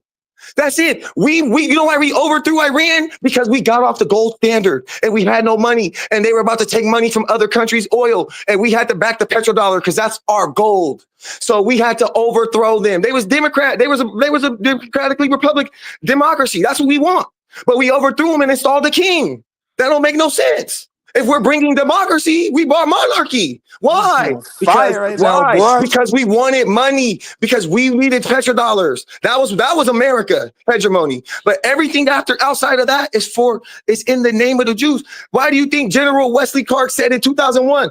I just got a paper handed down from me from high up. Do you remember the same higher up that I said? The same higher up. The same higher up I told you that Mossad was running our secret services. Guess who gave it to him? He said, bruh, you can look up Greater Israel. All this shit is right there. Like, bro, you over here drinking the Kool-Aid, talking about they waking up. You saying talking points that I hear on Fox News. They're sipping tea in the morning saying death to America. I don't give a fuck. The only way you can think you won an argument is by trying to throw 100 different irrelevant points at none of them are irrelevant. They're all they're all interconnected things that connect to today. But because you want to be this Republican fucking right-wing dude so bad, like that's what you want to be. I don't want to be that. Look, I like Trump when he was talking the shit he was, but I don't like talking. He stopped talking my talk, so he off. I'm not a woman. You can't say a bunch of bullshit to me and then I'll get persuaded. Like, oh my mind is strong, right? Yeah, very stubborn. Very stubborn. It's not very stubborn. That's not being strong. Not malleable. That's not a good thing. That's not a good thing. In 2000, I'm still where I was at. All that stuff you said, you wasting your breath. What are you saying, Brandon? What are you saying? Still where I'm at. Where you at? January. I'm saying, but Brandon, the comment section, everyone's saying he's cooking. So I don't know, man. Don't listen. Let Brandon talk. Like I said, he's on the losing side of this, but he wants to support Trump. He want to lick Trump nuts like Trump be licking BB nuts. Listen, nigga, you can open the chair for cuz. You're the president. You your shit. You open the chair for him. You in charge. He the flex on you in your own shit. Listen, man. He didn't come to your inauguration. He came to your shit and made you open his chair up. Listen, fuck out of here, man. Nigga's a cuck. This nigga working for the Jews. He gave them Jerusalem in his first term. I ain't forget. I posted about it. I said, I don't like what he's doing with the Israelis. I like the other shit, but he be out there really cozying up to them. His daughter married one. They say he changed his religion in 2016. Yep. His whole cabinet is Jews, but I'm supposed to believe he's America first. Fuck out of here. Okay. What am I doing? I'm not thinking logically. I'm thinking like a bitch getting played by her niggas. That's what you sound like. You sound like a girlfriend who got played and you don't realize dude ain't shit. Do I get a chance to talk? Go ahead, man. Because we done been to the Rothschilds, we've been to ancient Egypt, we done been everywhere to talk about a basic point that happened. where you could talk for 20 years. You still was wrong. Okay, wrong in about December, what? You won't let About me talk. what? You won't let me talk. You won't let me talk. You're not gonna win just because you just keep talking. I'll let you talk, and then I just bring the facts to prove you wrong. You said, oh, Iran didn't do anything. On the 21st of December in 2019, Iran launched missiles at the U.S. Embassy in Baghdad. What day was it? 2019? December 21st. How many people died? Look, nobody died. How much damage? It doesn't matter. Okay, just wondering. Let me finish my point. It don't matter to you. Oh, so if a nigga bust at your house, he didn't hit nobody, but I ain't gonna bust back. Look, nigga busted my house. Was I home? Yeah, Who was there? Listen, was man, I home? Listen. When you had your opportunity to run your mouth, you chose to go all around the world with bullshit. I'm standing on the facts. Now you trying to interrupt what I'm saying. Discipline yourself. Because I'm always going to beat you. Because you come with no facts. You come with pure emotions and bullshit. They attacked the U.S. Embassy on December 21st, 2019. Launched missiles and had militia groups. Iranian-backed militia groups attacked embassy. Because America's cool, they didn't kill nobody. We fended them off. 2 weeks later, Trump killed Soleimani. For me, that is totally justifiable. It was a provoked attack. We attacked you. Soleimani was behind the attack. We annihilated him. This guy told me the United States killed Soleimani unprovoked. That was a lie. All I'm calling is lies and facts. The facts point at they attacked the U.S. Embassy. The U.S. retaliated. It was militias that did it. It was militias that did it. They were Iranian-backed militias, and Iran launched missiles at the embassy. They were Iraqi people. It doesn't matter what you say. These are facts. These are facts. You could say whatever you want to, but once I present the facts, you can't argue with that. You are Iran sympathizer. I get that. I am. But I know you are. But both of you guys are wrong. Everything the U.S. has done to Iran has been provoked by Iran. No, it started with the USA. It started with the CIA literally overthrowing their democratically elected prime minister. That's how it started. If you attack a U.S. embassy, you should expect something to happen. I'm talking about before the embassy hostage crisis. Why I'm talking about before that. In our lifetime, why did Iran attack the U.S. embassy? You talking about the hostage crisis? Is that what you're talking about? I'm asking you in 2019, in the middle of them negotiating for the nuclear deal, why did Iran attack a U.S. embassy in Baghdad? Because it wasn't directly. You're in the middle of the nuclear deal. I'm gonna say this one more time. It wasn't. Hold on, but Iran wasn't responsible for that. You hold on. Militia groups in Iraq. Listen, man. I'm gonna say this one more time. In the middle of making a nuclear deal with Trump, so they can produce nuclear power, why did Iran attack the U.S. embassy in Baghdad? They launched missiles that came out of Iraq that hit the embassy. And you're going to keep saying it wasn't Iraq, it was the militias. The militias are Iranian-backed militias. Why did they do that if they wanted to work peace deals so they could produce nuclear power? Hey, can I say something real quick, Tuck? Go ahead. From what I'm reading, and I'm just a spectator right now.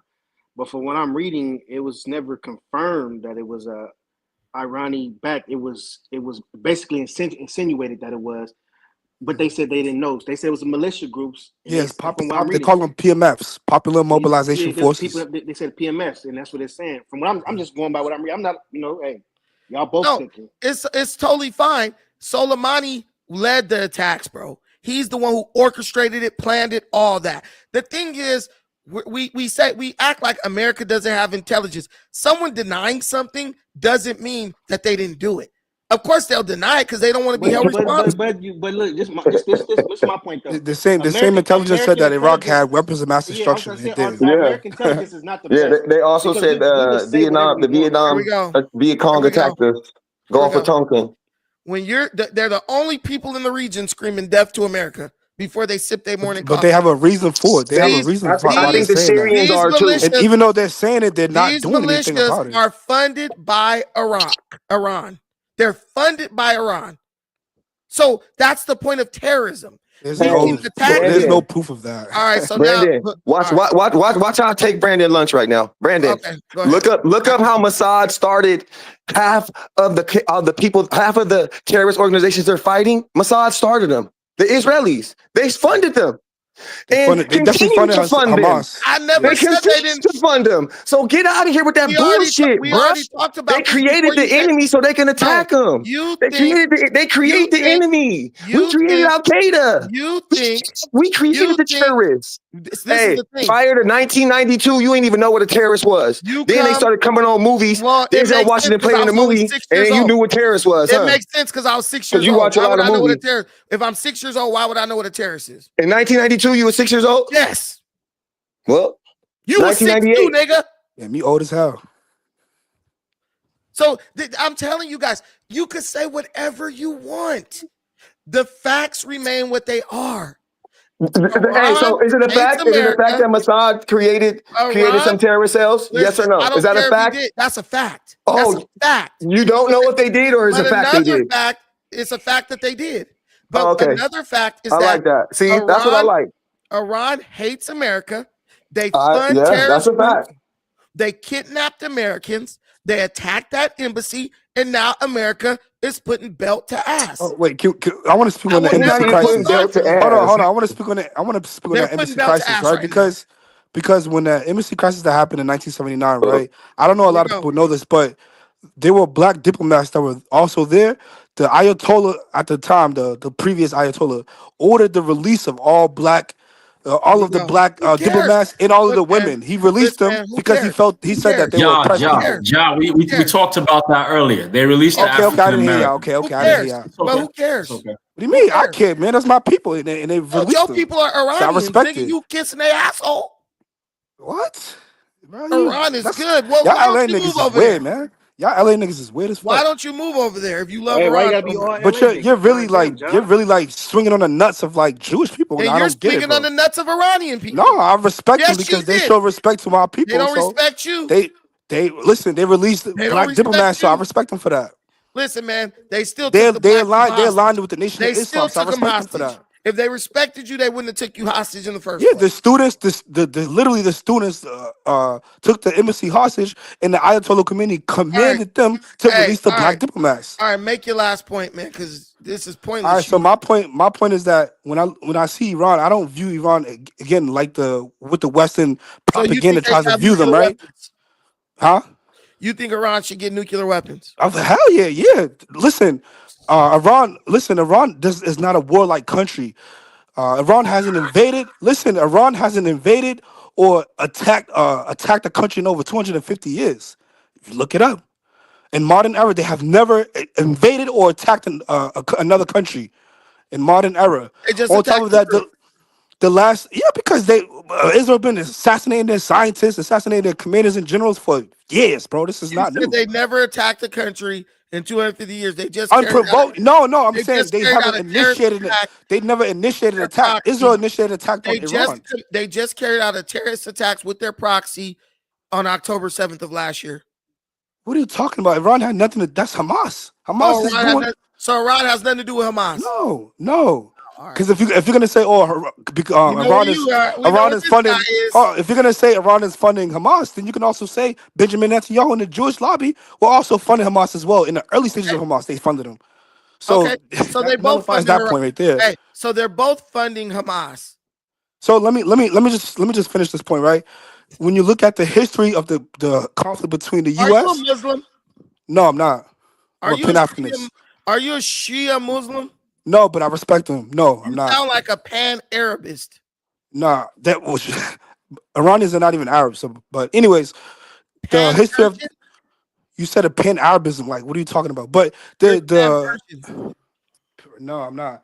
But I respect people. I respect countries that are fighting for their sovereignty, that are constantly being bullied and attacked by the West, by Israel. I respect that. Even though Iran is under the heaviest sanctions They of just any got their country in the ass world, whooped again. they're So able what to advance now? themselves in many ways. So what now? They got their ass whooped. They surrendered. What now? I mean, it is what it is. It just sucks that our government is going to engage in another endless war, interventionist endless war. And this is the problem. Is it 100% fact they surrendered? I'm pretty sure Trump No, said it. That's usually what Trump says is facts. Because Iran doesn't want to fight. It's Israel and the West that keeps pressuring them into a fight. Win.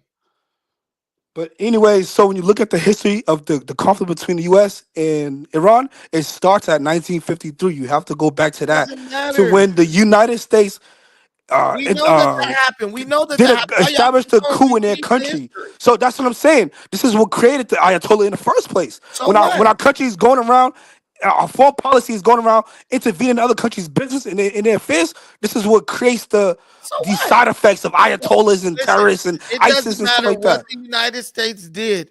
It's retarded. That's why that's why our foreign policy is shit. And this is the reason why we're in this predicament. And then our sons and daughters are going to fight in endless wars because our government is being lobbied by outside people, our sons and external forces. Endless wars. Their sons and daughters will fight endless wars. You know what the only difference is? We're going to be winning those endless wars, and they're going to be getting their ass. Oh yeah, because we have the biggest, baddest military. That justifies us going around in other countries and interfering in their internal affairs. Man, that doesn't make sense. I'm gonna tell you, like C.T. Fletcher say, somebody has got to be the baddest, and I'd rather it be us. How about that? All right, that's so your position is not of right or wrong. You just it doesn't matter whether the United States is right or wrong. You just want them to win and use their military to 100% overtake countries. Like I don't get it. That is 100% my position. Okay, that's what's up. That's your position. I just feel like that position is the reason why China is. Your side lost. The reason why China is advancing past us. And they're economically, they're carrying them with us. China will lose as well. America's on top right now. One day, America might be on the bottom, but today is not that day. Now what? Okay, that's your position. I'm not fighting against that. I'm not arguing against that. Can I just cool it down a little bit? My only thing is ceasefire. That's fine. A ceasefire has been announced. A ceasefire has been announced. It's been announced, right? But between Israel and Iran, a ceasefire. Who announced it? Who announced it? The United States. Trump has announced it. Trump been announced that. But what I'm telling you didn't want to hear what I had to say. Yeah, that's go ahead. But only I said that because Iran said that they never agreed to a ceasefire. Man, that's Israel never agreed to it neither. So man, please, they agreed to it, bro. Iran is gonna listen, bro. You guys got to understand the diplomatic shit. Iran is not gonna admit to that because they keep their people in line by fear. Iran is like the big tough bully who he really not tough, but he got to make it look like he's tough so his crew will follow him. If he shows weakness, his crew ain't going to follow him no more. Brandon, Donald Trump has announced the Iranian people literally put Ayatollah into office, so I don't know. It's been announced. While this conversation was happening, it's been announced. Well, it's been announced even before that. But what I'm telling you is CNN got direct confirmation from Iran that they agreed about 30 minutes ago. And I trust Tony Tyke's information because he is actually a researcher. So look, when I first announced this, when this show started, everyone was like, there's not a confirmation. I said, listen, bro, I've just been right about everything. No, you wasn't. And now Negroes got to hop up here talking about ancient history to try to prove me wrong. Amos, what about this? I know about all that. Don't give a damn. I'm talking about this situation right here today. I had a dude I know since we was little get mad at me because he thought Iran ain't never did nothing to a U.S. citizen. But Amos came with the facts in the very beginning, like, yo, they did this. What I'm telling y'all, we weren't late. We're not late. We were literally Amos, did I? Oh, you if y'all been watching, I announced this, guys. The name. Look at the name of the show. Duh. Then look at the name of the show. Peace through strength. Trump and Israel humiliate Iran, forcing total surrender. That was the name of the show. So I've been new about this. But guys, understand. Bring up that old shit. It don't matter. The United States is putting belt to ass right now.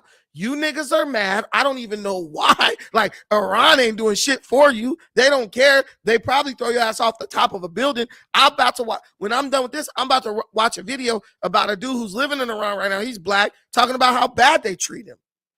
So the whole thing I'm telling you is, you got people in America who hate America. They're radicalized off of anti-American propaganda.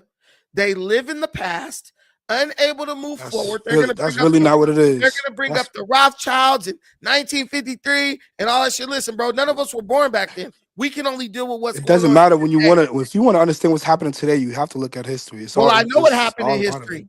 And I understand. So the reason why they're screaming death to America is because of our country intervening in their politics and overthrowing the democratically elected prime minister. Sticks and Stones LA, thank you for the $4.99 super chat. I appreciate you, my brother. And also thank you for the $1.99 super chat. I appreciate that. It was empty too. Oh, okay. Turny Tyke. So far in this administration has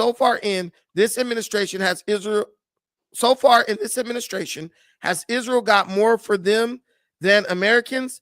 Congress can't even get a budget passed 6 months into the year. How is this taking care of home?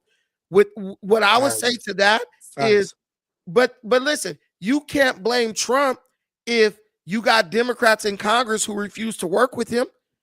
What I'm telling you is the Democrats have made a decision to where they're going to work against Donald Trump. He's just the president. He's not a king. But they have a majority Republican Congress, Brandon. Yeah, but you need a 2/3 majority to force through legislation, and they don't have that. But isn't that American politics? I mean, if it was a Democrat in office, it'd be the same shit the other way. You feel me? Yeah, well, yeah, that happens sometimes. But there was things that the Republicans worked with Joe Biden on. There was things that Republicans work with Barack Obama on. The whole point of the matter is the Democrat Party has been totally co-opted. The Democrat Party now is no longer a bunch of representatives representing the interests of their constituents. The Democrat Party is now a bunch of politicians who have more allegiance to the party than the people who voted them into power. So whenever you see a party and everyone is voting down the line the same way and no one votes outside of that, you know that this is just like they're the home team now. Jasmine Crockett ain't done a damn thing for the people of her constituency, but she's flying all around the country bashing Donald Trump. I hear her talk. I'm like, Jasmine, I'm sure Brandon, the people in your do the same thing, brother. No, but listen, Jasmine Crockett, I'm sure the people who elected her expect her to at least do something for them. All she's doing is working for the Democratic Party to fight against Trump. But do you think that's a Democratic thing, or do you think that's our government? Because both sides do the same Democrats are more inclined to do that because Republicans like Josh Hawley, Kennedy, all these guys, they do speak on national issues. But usually when you see someone speak on a national issue, that person is a part of the board that handles that specific issue. That's those type of issues. You got Jasmine Crockett. She doing commentary on everything other than what's going on in her constituency. Like, bro, I'm telling you, look at Andrea Ocasio-Cortez. The people in her district hate her because they're Alexandria. You said Andre. Like, come on, man. Alexandria. Sorry about that. I probably called her Andrea. Alexandria. You called her Andre, yeah. Sorry. Alexandria Ocasio-Cortez. Oh, Andre. Along with Big Mike. No, I'm just kidding. So, but look, when you got Democrats, their people are freaking exploding at their town halls because they're like, look, we get the national stuff is important, but we elected you to help our specific area, and they're not doing that. That's fair, but it's happening at the Republican town halls as well, Brandon. Which one? You got to keep the game balanced. Well, I don't sit on the news all day, but I do see the clips. It's happening with the Republicans. I do.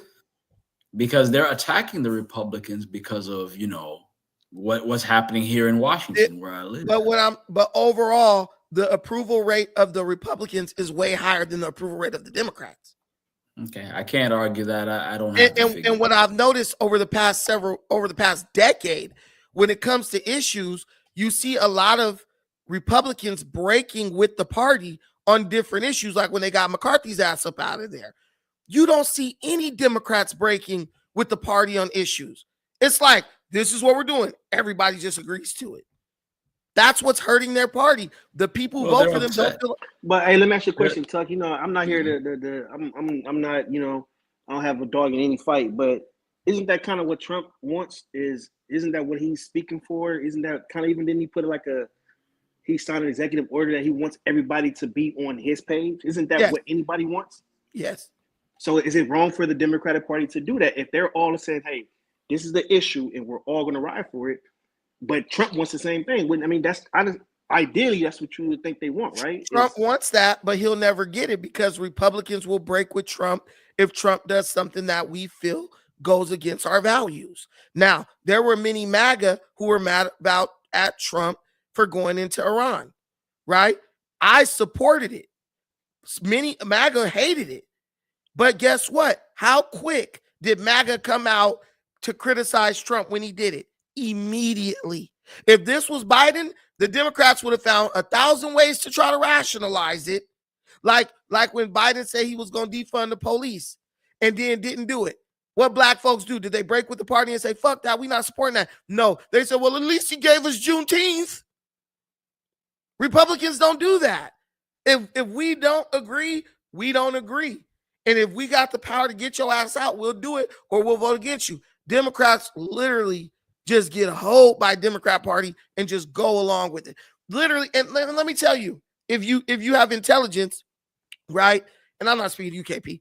If you have intelligence, you'll realize that for the past 2 or 3 elections, the Democrat Party has literally stripped their voters of the right to choose the nominee.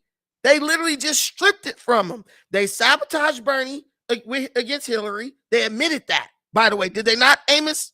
They admitted they sabotaged Bernie Sanders' campaign. The next one was Biden.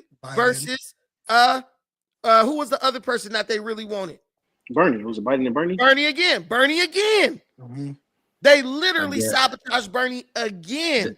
2 times. So Tulsi Gabbard too as well. No, she got dropped out. So Biden. So 2 times the Democrats wanted Bernie. The Democrat National Convention sabotaged the primaries to eliminate Bernie and put Biden in. That means y'all said we want this, and the Democrat Party said fuck what y'all want. Well, hey, Brandon, the Kamala was the most blatant one out of all of them. Wouldn't Bernie be getting Bernie going against American as far as the socialist idea? It doesn't matter. Yeah, that's what I was gonna say. It was too ridiculous. Bernie was too ridiculous. Listen, it doesn't matter how ridiculous you think he is. If the people chose that person, that's the person you have to nominate. If he was that ridiculous, you should have never let him run in the primary. Or you should not let him be a part of your party. Brandon, mention how nobody even chose Kamala. Like they just ushered her right into the position. Go, Bernie, go over to the Socialist Party. But always remember, America is checks and balances. So even though Bernie might have proposed a bunch of radical shit, Congress wasn't never going to pass it anyway. So it don't matter. The bigger thing is the Democrat voters chose Bernie. The DNC sabotaged the primary to put in who they wanted. So they stripped you of your choice. Next, Kamala Harris, the absolute worst one, as Ja was speaking on. Facts. Literally, they crowned this bitch. She didn't even get nominated. She didn't even get voted in. They just said, this who it's going to be. That's it. 3 elections in a row, the Democrat Party has stripped. But let me ask you a question with the Kamala one, though. I mean, this is just me and my perspective on it. It was 90 days before election. Could you really have ran a primary and then still try to run against the president? It would have been impossible. That's what Obama wanted to do. But it would have literally been impossible, though. Yes, it would have been. But they try to throw a lot of money at it. She still owes money, right? She owes like $4 million, I think. I'm saying, listen, I'm talking about literally running against a primary candidate. You gotta run around the country and do that. Then we're talking 90 days. We only have 90 days. I'm just saying. Listen.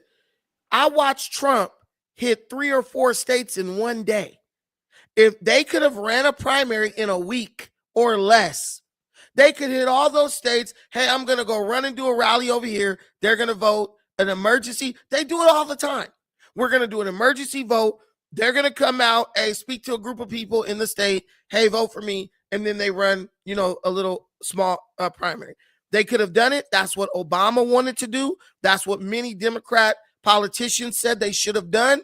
90 days is plenty of time. You could have took 2 weeks, 3 weeks to run that primary. And guess what? You would have had legitimacy. But the Democrat Party has gotten used to stripping their voters of the right to nominate the candidates they want. They've gotten accustomed to it. They've basically stripped democracy out of the equation. Then on top of that, when this lady, then they lie so bad. The media had us believing that Kamala was leading Trump. Once the election was over, Kamala's election campaign, the Kamala Harris campaign came out. Her campaign manager said, we never saw polls that showed us leading. He literally said, we never saw us leading in any polls. So what polls were the news showing us? Where they were showing Kamala leading by 54 to 46. Polls is bullshit, though. Polls is but what I'm trying to tell you is, why did the media lie to you?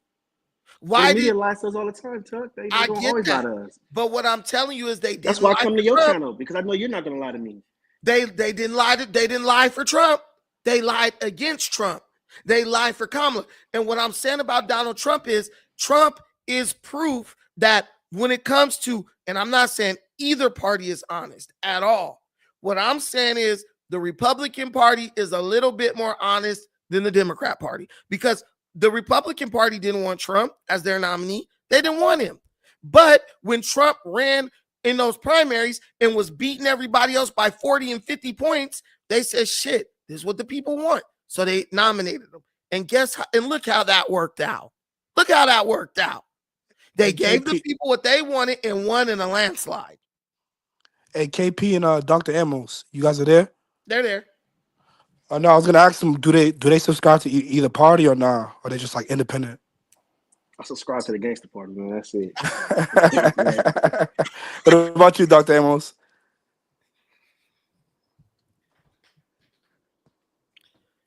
Amos is drinking that box wine. He faded. Oh, my bad, dog. I was in another room. I'm independent. I'm registered independent. But he's going to become a Republican for the next election. Hey, you heard me? His wife. Yeah, I heard you. I respect it. His wife like, you ain't no independent. I heard your wife say you ain't no independent. I heard her say that. Oh shoot! He ain't no independent. Damn independent lying mother. You heard what she said? Hey, Tuck, he was Harris Waltz all year. Look, he was Harris. Hey, I'm down. I'm down in Long Beach. Man, these people was crying, boy, when that heifer lost. They had them Harris Wall signs on their lawn. But you know how I knew Trump was going to win? Two things told me Trump was going to win. One, when I went to San Francisco and rolled through downtown San Francisco, and I saw a gang of Trump signs in people's windows. I said, this is the most liberal city in America. And you got Trump signs in people's apartment windows. And then when I came down to my neighborhood, which is Long Beach, probably the second most liberal city in America, and I saw Trump signs on people's lawns in my neighborhood, I said, whoa, this is big. You know those transplants from Orange County, man. But hold on, but black people still voted for Kamala like 90%, right? But more black people voted for Trump than any Republican in history since like FDR. No, but Brandon, what he said was about Kamala. Yes, it was like 90%. And actually, the day that the DNC announced her as the candidate, she raised like what, 80 million within 24 hours. That wasn't for black folks. That was black folks. Black folks get money. That's why we raise that money. Hey, you're right. We gave Kamala $2 million bucks. Because Brandon, it was actually her AKA sisters. They had like a them major didn't raise no damn money. Man, them heifers raised $1 million. Brandon, the AKAs had a nationwide call, and they invited all the Greeks on it, and $80 million was raised the same day. They had a nationwide haul off.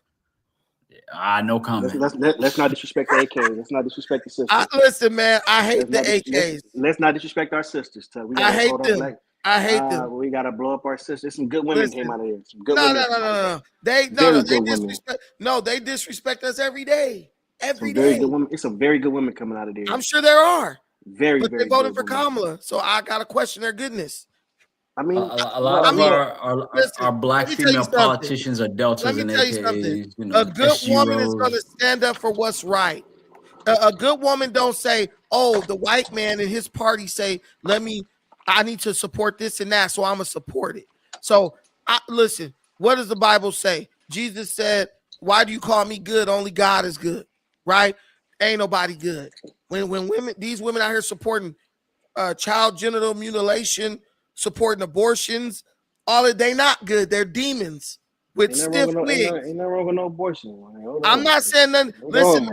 Listen, man. I'm not saying wrong or right. I'm saying you can't tell me that someone is good when they willing to jump on board with any type of demonic, diabolical thing in the name of support for a party. But too though, for a lot of women, aspect from what I was told by a lot of women, that they are for the right to choose. I mean, that shit is their right. You have women out here who, my oldest brother was a forced birth. She was forced. Do you think men should also have a right as well? I think we should too. I mean, abortion affects both sides. I don't believe that it's on the way. I mean, shit, just a man goes through this shit too. Every nigga, a lot of niggas in child support, all that, abort the baby that they don't want, that they wanted, but they didn't. You feel me? That's on both sides. I just feel it ain't my choice, because at the end of the day, that's her body. She has to live with those decisions. She can go in that abortion room and die. What I feel, ethically, right? Ethically, do you support? I don't think it's ethic. I don't think it's ethically right, man. To be honest. And then when you look at the numbers, like 250,000 black babies are aborted every year. Annually, a million. There ain't no 250,000. It's 1 million. Well, from the numbers I've seen, it was 250,000. Annually. This is my thing. When you got black women aborting children at the same rate as every other group combined, that's a problem. That should have said. But let me ask you a question though. Wait a minute. Wait. Let me say this.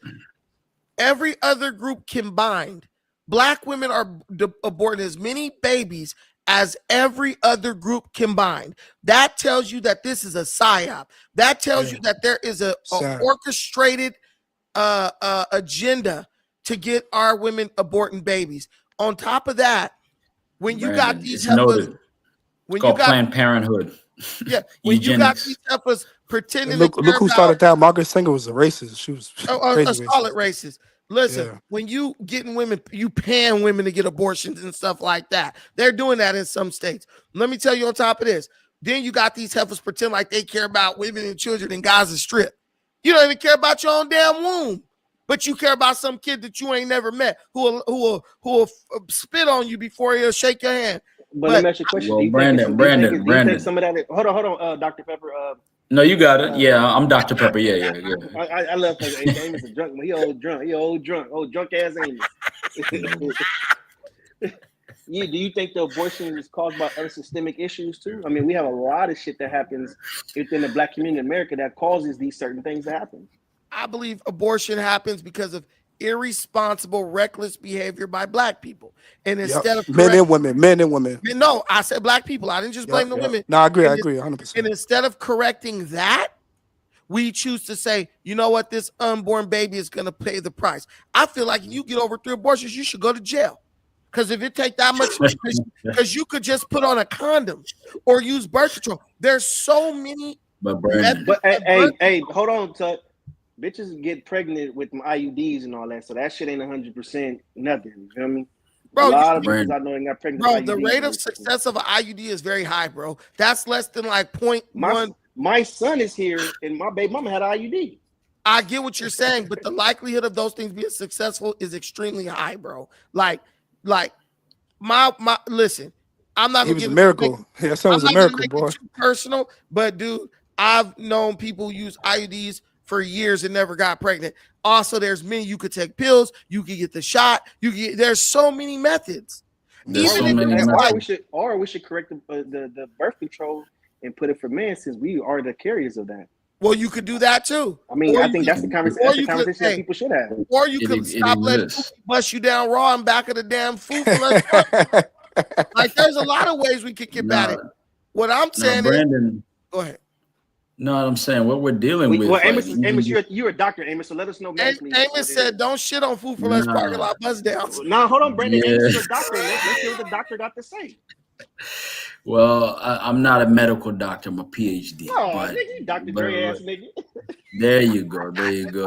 So, anyways, I was just gonna add to Brandon's point that a lot of women that I know, they actually use abortion as a form of birth control.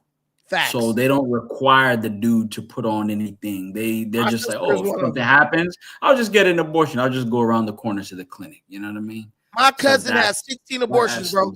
My cousin has 16 abortions and probably they has several more. She has so many abortions, she got blood clots all through her body. How does a doctor in their right mind let you get 16 abortions, bro? And there's women with quadruple that number. Because he's getting paid for that. That's why. Yeah. It's abuse of the system. It means that you see a life and you don't even see a life. You're just like, I'm just gonna annihilate this thing like nothing, like stepping on a roach. That's insane. She gonna call my grandma crying, blood clots. She cares about her life, but don't care about the life of them 16, 17 babies she didn't aborted. Dirty heifer, we should have gave her the electric chair. That pissed me off, man. That's when I knew the shit was out of hand.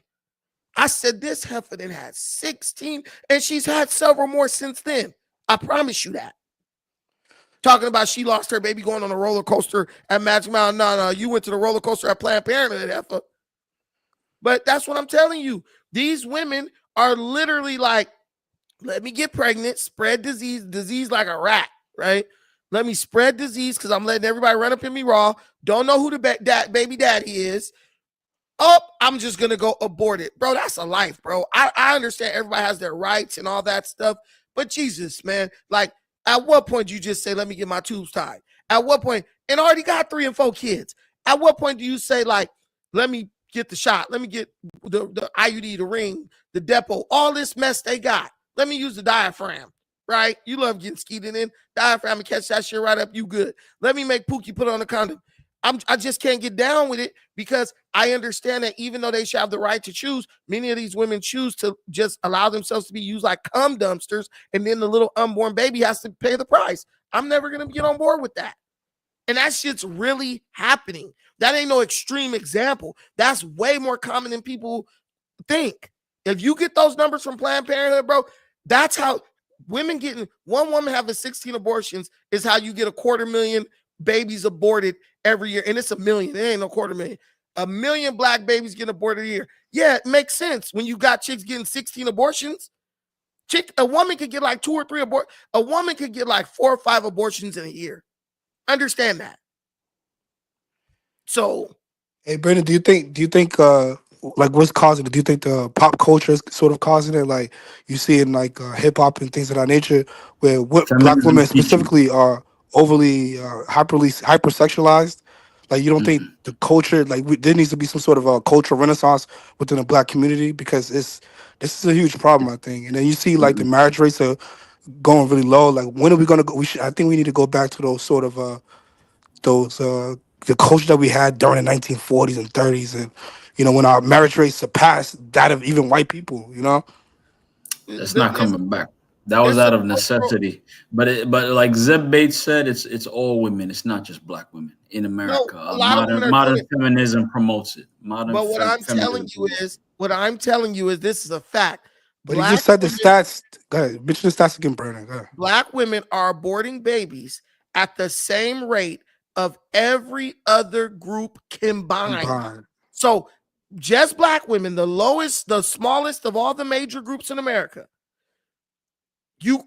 they're 50% of all abortions. The rest of the group combined represent like 48% of all abortions. How is one group aborting more babies than 3 other groups combined? So you can't just be like, oh, it's just all women. It's our women at a disproportionate rate. We love that word disproportionate when it's talking about cops shooting our asses. But then when we talk about abortion, well, it's all women. The thing I'm telling you is we have a culture where our women feel like, yo, if I go out, get drunk, let a nigga run up in me raw, hold on to the baby, because you know there's morning after pills. They work up to 3 days after you get pregnant, you get bust in. They won't even get that, and the shit is free. It's free, Amos. I was at the club with Pookie. Let bro hit me in the back of the dumpster. Raw. It's a CVS. He gave me the full load. You can literally walk into CVS and get an abortion pill for free. It's a CVS. It's called One Step Plan B or some shit like that. Look, literally, you know you let Pookie bust you down in the back of a dumpster in the back of the club, right? You know bro gave you the whole load because once he do it, when you go home to take a pee, it all drip out. You know it was in there. You know it was in there. You don't say, first thing in the morning, I need to go get me a birth control. In 2 to 3 months, I need to go get me an HIV test. They don't do none of that. Just use my hole like a garbage can and get, oh, shoot, I missed my period. Must be a baby on the way. Do you realize how ridiculous? Do you understand where your mind has to be? That sounds But so hold on, but crazy. Brandon, at the same time, I don't want to just blame the women. I think the culture that promotes promiscuity Man, is coming from both the women and the men. if So a woman gives it's her the culture, vagina really. up to any race of men on the planet in that way, she can find a man who's willing to hit and skeet in her shit. Your pussy is yours. What you allow a man to do with that, that's up to you. But what you do following whatever he does, that's on you. You don't need a man to walk you into CVS to get the plan B. You don't need him to do that. So once you walk away with a vagina full of sperm, every choice from that moment is yours. You chose to keep that baby. You chose to sit there and not take no action. The man just dropped the load and walked off. He don't know you. That's what they do. Rape only accounts for less than 1% of all pregnancies. Stop it. Stupid stuff. These women, bro, I'm a man. I've seen the type of shit women do. I've seen it. I've seen women be in a room full of niggas and let them all smash raw. I've seen that happen multiple times. I've seen women. I used to do security in the club. I've seen women getting took down in bathroom stalls. They in the alley, just nasty rats and shit. They back there getting boned. Like, I've seen it. These women is out here reckless as fuck. And men been reckless. Men are reckless too. But God, you the one who's the receptor. You're the receptacle. Like if I knew, hey, if I walk away from this, I might be pregnant. I'll be very selective with who I'm running up in without protection. Miss Berry, am I wrong about that? Like, isn't it normal? Is it normal that a Brandon, woman use me like trash? can you hear me? Yeah, I hear you very loud and clear. Oh, you sound crazy. You talking crazy. No, this is true, Miss You Berry. got me cracking up. I said, I gotta get in on this conversation. Miss It's too Berry, much. as a woman, Wait, are you telling me yes. this is not true? I don't know people that just be getting boned in bathrooms and getting raw dog by 15. I don't know about that. I don't know. But I gotta say, you from California, y'all have a different culture out there. It's different out It's there. happening around the country. I don't know that. It You ain't probably never just not in happened. that. That's not your people that you hang Yeah, I around was with. gonna But it's say it happening. ain't never happened in my vicinity. Listen. That ain't where I roll. So I don't know the percentage, but I'm not gonna argue against what you're saying. If you said you've seen it, then hey, there it is. I just don't know that. I don't know that life. Hey, listen. But I do know the life of, living in the hood. Hold on, Miss Berry. Hold on, Miss Berry. Hold on. Hey, bro, do you remember that time at Silverado when that girl let all them dudes smash so she could get put on West Coast?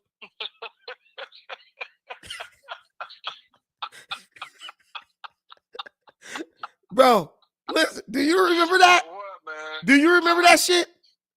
Yes. Okay, do you remember that time that girl we was at the ditch party at your house and she said, I'll have sex with you for a slice of watermelon? What happened? Do you remember that though? I'm just asking, do you remember that? Yes. I I'm just on my channel telling these people how these women will let niggas do anything to them. Get hit in the back of trash cans, in the back of clubs. You remember we worked at that club, how the Asian chicks would be back there getting dogged out in the back of garbage. You remember that? All in the alley. All in the alley, getting dogged out, bro. Then pass out drunk. We got to carry them bitches up out the club. But look, tell your chat, you can have good niggas out here because she didn't get no watermelon. Hey, you was a cold nigga for that one. I ain't gonna lie to you. I thought for sure you was gonna give her that watermelon. He said, hell no, that's my mom watermelon. I'm not getting my ass beat over you. Hey, I hit you. I holler at you, bro. All right, bro. Listen. We laugh about this shit now. We done seen some crazy shit, man. Can't no woman look us in our face. California is one state where if you got a simp in California, you good, because we know what women do. They will do damn near anything. Look, Sticks and Stones. He from Long Beach too. He said, I know who you talking about. The girl from the coast. Man, I'm telling you, little sexy thing too. Let like 10 niggas back to back, raw, in the bathroom at a park. Want we over. But what's the percentage of women that you know who live like that? Higher than you think. Higher than you think. Higher than you think, because I know about 10 or 15 women who done did shit like that I know personally. I know a few. Man, you got some real rats out here. I'm a member of Kappa Alpha Psi fraternity. All right, yeah, You know. See, men, we see shit that women who are good women wouldn't even believe. And then those are just the ones who are shameless to where they don't care. Imagine the ones who try to hide it. They doing way worse.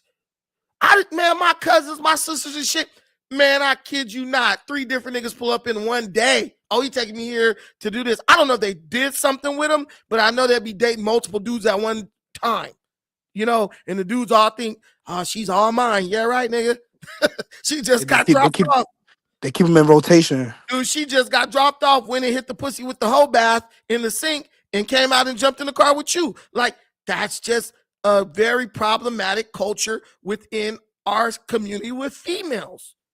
Just like with the baby wipes from CVS. Man, I'm telling you, Yeah. Miss Barry, this is real. I'm not faking none of this. Is real, and this is and the numbers don't lie. Man, that's facts. But I'm coming from 1996 in the years of old when abortion was introduced into like high school. Like they would tell you could go have an abortion for free. You know what I'm saying? If you get pregnant, all you need is your high school like the little card, your schedule. And you could go get an abortion. And you don't gotta tell your mother or nobody. New York, Brooklyn. Also liberal state pretty much. Yeah, yep, just like that. Yep. Yeah. And you be a little kid signing your life away because on that paperwork it say you could die. And nobody gonna know. That's crazy. So I just think that it's the education part of it. Like nobody's talking to their children. People don't talk to their kids. And in those days it was a lot of like mothers who was crackheads and running around in the street drunk and no pops in the house. So but now it's just a lot of people just stuck on their phone. They want to be on the internet. They want to be famous. Oh, I'm a creator. I'm a Insta model and this and that. You know what I'm saying? And their children, their babies is like trying to follow in them footsteps. Look at this nonsense. Pregnancy has a much higher health risk for the woman than abortion. See, and when you got people spread nonsense like this is why you can see the problem. Bro, so God made you to be able to get pregnant and reproduce. God didn't make you to go in and artificially get a baby removed from your body. There was nothing in nature like that. Like, you can just go get a branch and dig up in there and get a baby out. Like, that's like saying you got a car But then you drop it in a bunch of water and say, well, trying to drive the car underwater is safer than driving it on the road. No, the car was made to drive on the road. So how the hell can driving the car underwater or trying to drive the car on top of water make it safer? I don't think cars were made to drive through snow and on black ice. So obviously driving on a dry road is less dangerous than driving on an icy road or in snow. We just say anything because we don't want to accept the reality. And unfortunately, this and then Easy Six says, nah, you're wrong. So listen, I want you guys to wrap your mind around this. Your body is naturally made to have a baby. Women. Going in to artificially remove a baby from your womb. This is introducing unnatural elements to go through an unnatural procedure. That's safer. That's why women be getting all types of infections, dying, blood clots, all that. Yo, word up. Sepsis, they be walking around smelling like death because there's a piece of the baby left up in there. Yeah. It's crazy. Show me where a woman got sepsis from being pregnant and all her organs shut down. That's what happened to that girl that died when she missed her appointment in North Carolina. Yep. And she drove to Georgia to get them pills. And she passed her baby, but the whole baby didn't come out, all of it? Yes. Or was it twins? I don't know. Listen, but don't go to the doctor until Pookie stop hitting it because it's stinking. I'm dead serious. That is disgusting, bro. Some of these women will not go to a doctor. Yo, Jordy over here tripping, yo. Sticks and stones at boneyard coochie. Damn. Boneyard. Somebody in the chat said pregnancy can be prevented. Why not just prevent it? So I mean, exactly. Like, yeah, use a if condom. pregnancy is such a problem, talk to your children. Is such a problem, then don't have sex or use protection. Talk to your children. Talk to your children. It's not a secret. It just tell them what it is. They let them know. Yeah. Go ahead, Bishop. Hey, sorry. Yeah, let me spit this fire. Let's just be realistic. When it was introduced by Miss Sanger, it was to depopulate the blacks at that time. But then it took legs, and then it became where the government saw, okay, we saw opportunity to now also incentivize them. And now, once you have incentivized it, you can't stop it until you re-educate. And there ain't nobody taking the initiative to re-educate. So you can't stop a runaway train by getting in front of it and say, hey, stop. That joker gonna run you flat over. And what we got now is, hey, it's free reign. And if we're gonna be capitalists, then hey, the highest bidder, right? Big bank take little bank. I think it's more than just the education part. I think it's there's something within our culture that promotes promiscuity, like something within our culture that has to change. Absolutely. And that all comes with re-education, like just introducing something else. And listen, introducing having the family nuclear back. You know what I mean? I just gonna say, here's the thing: it's a complex issue, but nobody's willing to even take the initiative to even start talking. This is the first one that I saw that you're literally trying to talk it out. Because the thing is, it's so many different pieces. There was they were trying to destroy the black family by putting the men in incarceration, and then the women were kicking them out. So they didn't have a place to go. So therefore they were doing what they got to do out on the streets. We know what the stoop is. We know what's going on, but the bottom line is nobody's a victim. But the thing is, who's teaching them to recorrect it so we can move forward and not have it keep hearing this? It should be taught in the household first. Brandon, talk to your children. Facts. Brandon. Yes. Because I'm gonna be real honest with you. Even us as clergy, we messed up. We were in error. We up here with at that time. I appreciate you for saying that too. Wow. I appreciate you for saying that. Wow. Yeah. No. Like, look, hey, I'm a Messianic or Jew. I'm gonna tell it like it all the way is. And the bottom line is, if they don't like me, they don't have to listen to me. But I'm gonna tell it like it is. The bottom line is we understand where we came from, But to keep saying the same narrative is not changing the narrative. It's telling, okay, well, all we're gonna do is just scream at you, and they just gonna tune us out and keep doing what they're doing. It has to be some accountability.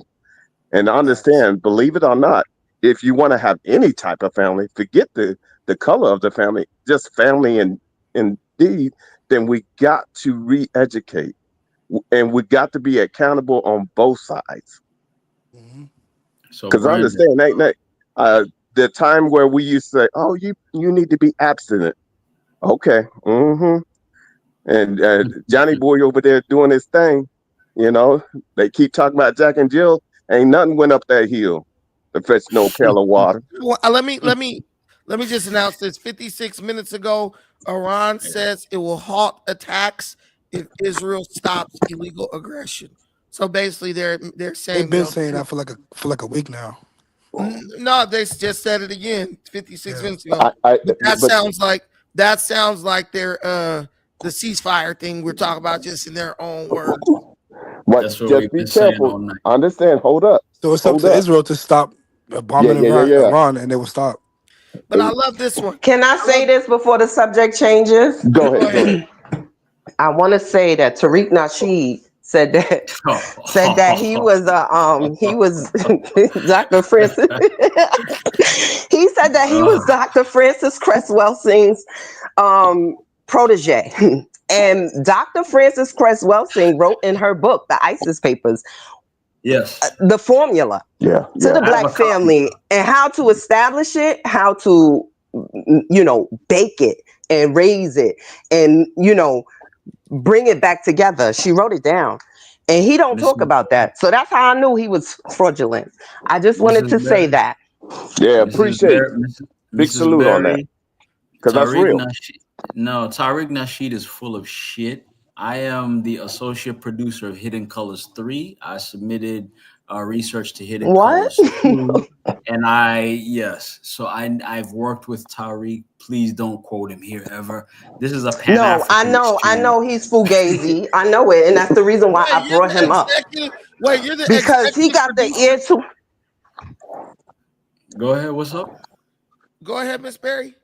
Go ahead, Miss Berry. No, I was just saying he got the ear to a lot of people. No, and he never brought up Dr. Francis Cress Welsing's book and how she wrote the formula. Listen, man. But Mrs. Berry, he actually quotes Dr. Francis Cress Welsing in Hidden Colors 1, and she's actually in part 1. She's one of the people who's in part 1. But Francis Cress Welsing, if you read her material, would never agree with the stuff he's talking about right now. No, never. No way. Neither would Neely Fuller. I know. Exactly. Listen. But Brandon, before you go on, because I gotta hop off, I just wanted to quote what Bishop said. Bishop is correct in that the data shows that before 1964, Black families in the United States were together and there was a high marriage rate, right? After the welfare and social programs were passed, whereby a man did not have to be in the home, there was a high rate of single family homes and women having multiple children, like Bishop said, because they were getting dividends from the government. To be able to have multiple children, just stay with only them and no man in the house. And so that's when you started seeing the single woman epidemic with multiple. That's when you start seeing the welfare queens. The welfare queens. However, the welfare queens now are white women, right? We know that. But back in the day, when the government incentives started coming out, it was majority African American women. There was a lot of white women in middle America. Correct. The Pacific. That's what I was about to say. I thought it was originally intended for the white women. It was intended for the white women, and they did benefit bigger than Black people. The thing with Black women was they lived in the inner city, so it was more evident. Like those white women was living out in the Catskill Mountains and shit where nobody is. It was just all whites. But I remember they would give you more money based on every time you have a kid, your welfare check increased. Yo, and Jordy, they were also having the government go check to make sure it was no men when they first came out with that. Well, they do that for public housing now, but Trump is ending Section 8, right? But before Section 8, they would send an inspector to the house to make sure that there was Yeah, no they paying your able-bodied rent. man. That's Yeah, right. they go to the house, they check to make sure there's no razors or a man's Timberlands in the house or a do-rag or a scully. Let me tell you this. They ease back those policies a bit. Now they make it based on income, right? So if you got a bum who don't want to work, he can stay with you as long as he don't have no ambition, right? Here's the cold part, though. I know women who have been in total violation of their Section 8. Inspector come in, know they're in violation, and be like, oh, I'm just not going to report this, and that. But let you be in violation and have a man in the house. Let you be in violation and be a man, because there are men on Section 8 now. They will strip you of your Section 8 fast. I know women who literally know they like doing things to violate their Section 8 straight up. Walk in, single mom, couple kids, no ambition, don't give a fuck about nothing. I'm going to just pass you just because. You know what I'm saying? You check. It's always something sinister. But guys, listen, it was good talking with you guys tonight. I got to go. It's 9 o'clock here. Significantly later where you all are. So I'll we're on the East Coast. Yeah, big salute. East Coast. Hey, listen, good luck, because if the bombs do hit, I ain't reaching over here. Hey, I'm good. New York, baby. America. Heard? America. But hey, all right, Brandon, guys. thank you for letting me on. Thank you for Appreciate Keep for having us faith in on. Trump, our savior. No, I'm just kidding. All Ooh, right, with that. wrong. Hey, Dr. Amos, stay on the back. You can end the live if you want. Hey, John. All right, I'll talk to y'all Thank later. you, brother. Peace. All right.